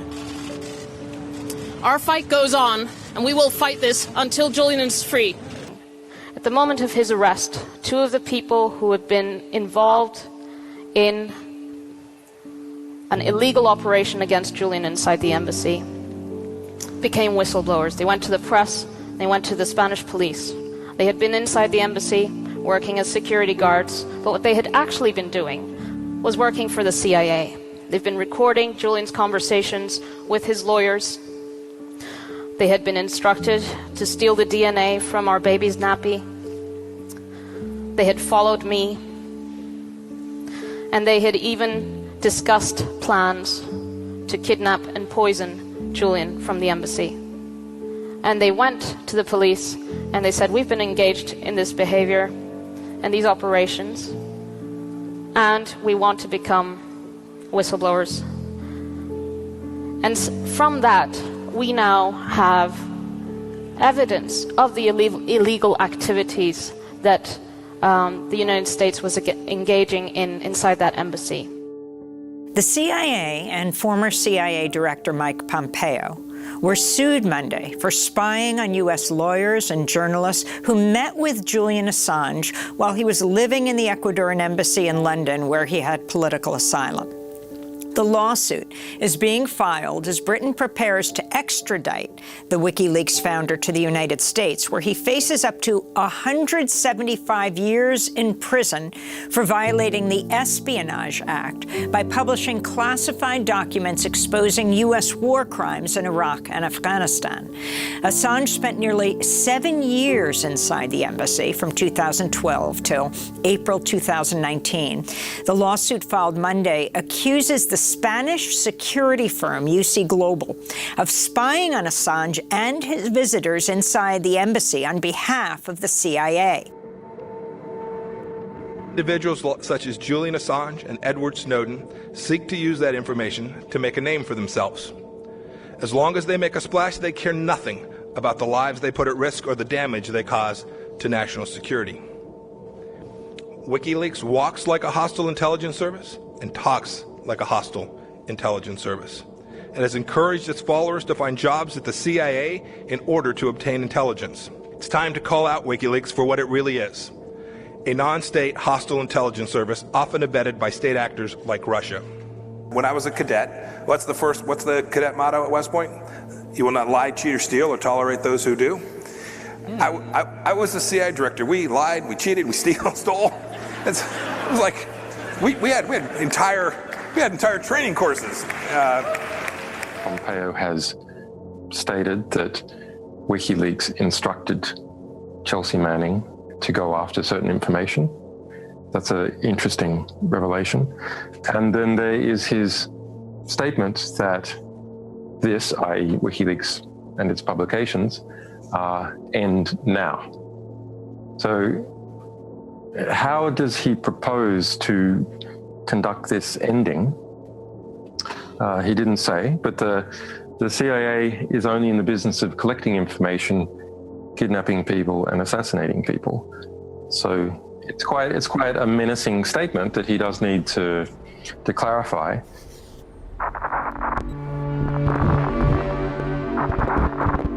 It's the most relaxed I've been in the course of many inaugurations I've watched, because I'm not responsible for it. But I can tell you that when I was in the government, I had white knuckles because of the nature of the threats.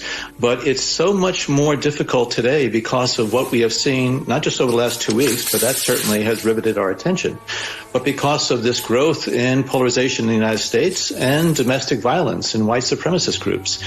So I know, looking forward, that the members of the Biden team who have been nominated or have been appointed are now moving in laser-like fashion to try to uncover as much as they can about what looks very similar to insurgency movements that we've seen overseas. Mm-hmm. The thing that struck me so much about that John Brennan video is, it would be one thing if they were saying, look, there's a band of people, 20 here, 50 over here, who wear swastika armbands, who still are in the KKK. There's maybe 2,000. We need to. That's not what they're saying. What he's saying is the exact opposite. Every group he lifted, even libertarians. It's essentially, he's defining the insurgency as anyone who has an ideology other than neoliberalism. In other words, other than the ruling class view that is about to congeal and merge with the power of the state. And what they're talking about explicitly, Tucker, is using the tools that they used to take ISIS off the internet, the tools that they used to destroy Al-Qaeda. They're talking about it as a second war on terror. And that first war on terror, no matter what your views were originally at the beginning of 9/11, ended up eroding not civil liberties just elsewhere, but here at home as well. One that is born by name of being a domestic war on terror designed to essentially criminalize any oppositional ideology to the ruling class. There is literally nothing that could be more dangerous, and it's not fear-mongering or alarmism to say it. There are bills pending by Adam Schiff as well that would simply take the existing war on terror legislation, always aimed at foreign governments and foreign actors, and simply amend it to say we can now do that within the United States. I think Stella's absolutely right. He would not be able to get a fair trial here. The Espionage Act is an arcane, constitutionally questionable law intended to go after spies, and it's been normalized as a way to prosecute people who've disclosed information to the public. Julian Assange embarrassed virtually everyone in power in Washington. He published documents that undermined the official story on the Iraq War and Afghanistan. He got Debbie Wasserman Schultz fired from the DNC. He humiliated Hillary Clinton by showing that the Democratic primaries were in fact rigged. Pretty much everyone in Washington has reason to hate Julian Assange. Rather than just admit that straightforwardly, he made us look like buffoons, so now we're sending him to prison. Instead, they're denouncing him as, you guessed it, a Russian agent. Watch Senator Richard Blumenthal explain. Justice should come to Julian Assange for his role in Russian meddling in our election, and the sooner the better. Okay, so once again, just to be totally clear, no one has ever shown that Julian Assange is a Russian agent. The indictment against him today does not say that. It doesn't mention Russia at all. But that has not stopped virtually every politician in Washington from repeating Senator Blumenthal's line, including many Republicans. Robert Mueller nearly killed the Russia collusion hoax. Julian Assange is allowing them to keep it alive. You'd think journalists would say something about this. Assange is, after all, one of them. What do you call a man who publishes news for a living? And there has been a very public campaign by U.S. officials, Kathleen, to try to discredit Julian Assange from the beginning. Some of that we heard from Chris and John, even reports of a CIA effort, or discussions at least, to potentially kidnap and assassinate Assange from the Ecuadorian embassy. How does that make it more difficult for him to receive a fair trial? I mean, it certainly makes it more difficult. The government in these cases has always put out a scathing indictment and called the person a traitor, endangered troops on the field. Chelsea Manning was charged with aiding the enemy. The most serious charges possible are levied against defendants in order to make it difficult for them, certainly. But I think what makes it more difficult is the fact that the evidence is kept secret. The trials are plagued with secrecy. Daniel Hale's case was they would shut down the courtroom and even excluding, his attorney from the public trial at times. And in none of these cases does it really matter why someone disclosed the information. So that is extremely problematic when you're talking about criminalizing journalistic activity. And by normalizing the prosecution of sources and now going after Assange for publishing, the next step is going after anybody, because there's simply no limit and under the law as to who could be prosecuted.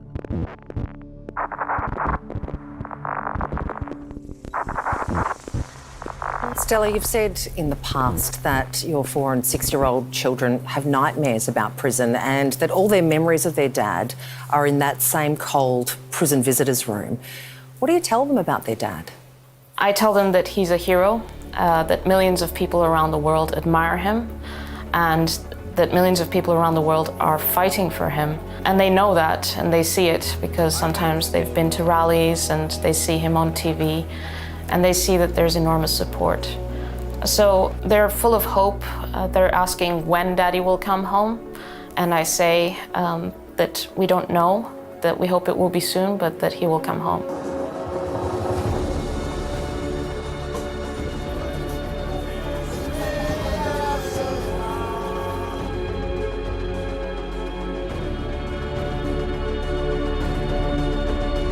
Free Assange, drop the charges, no extradition.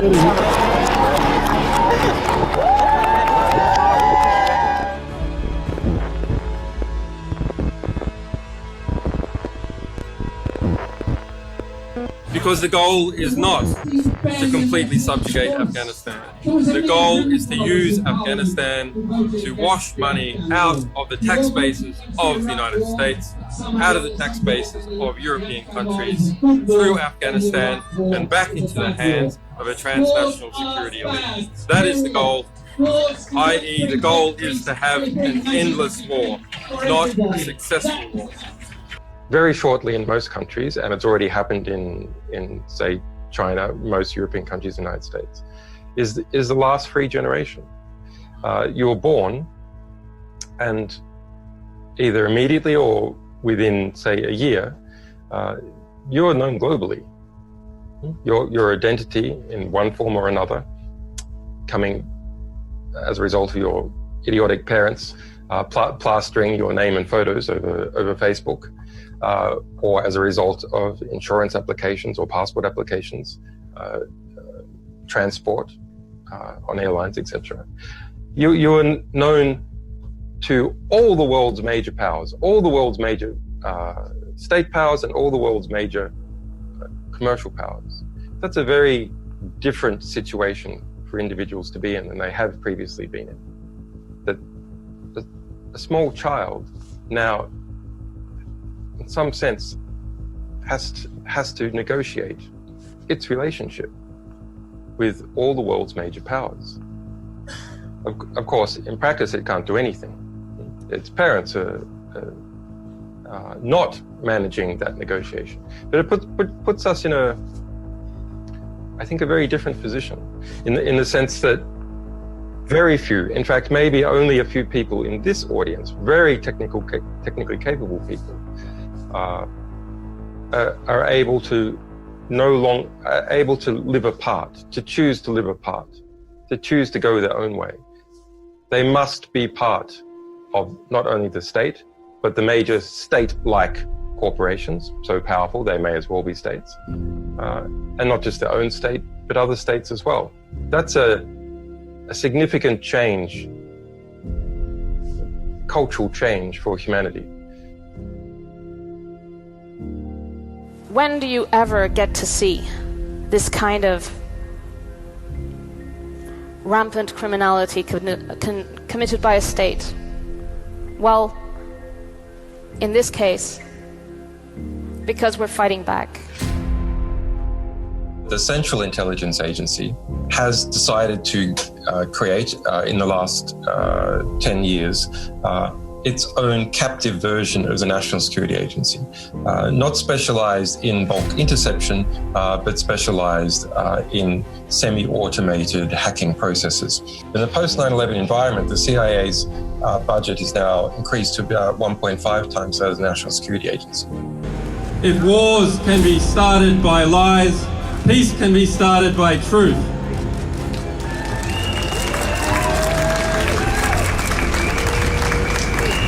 So that is our task, and it is your task. Go and get the truth.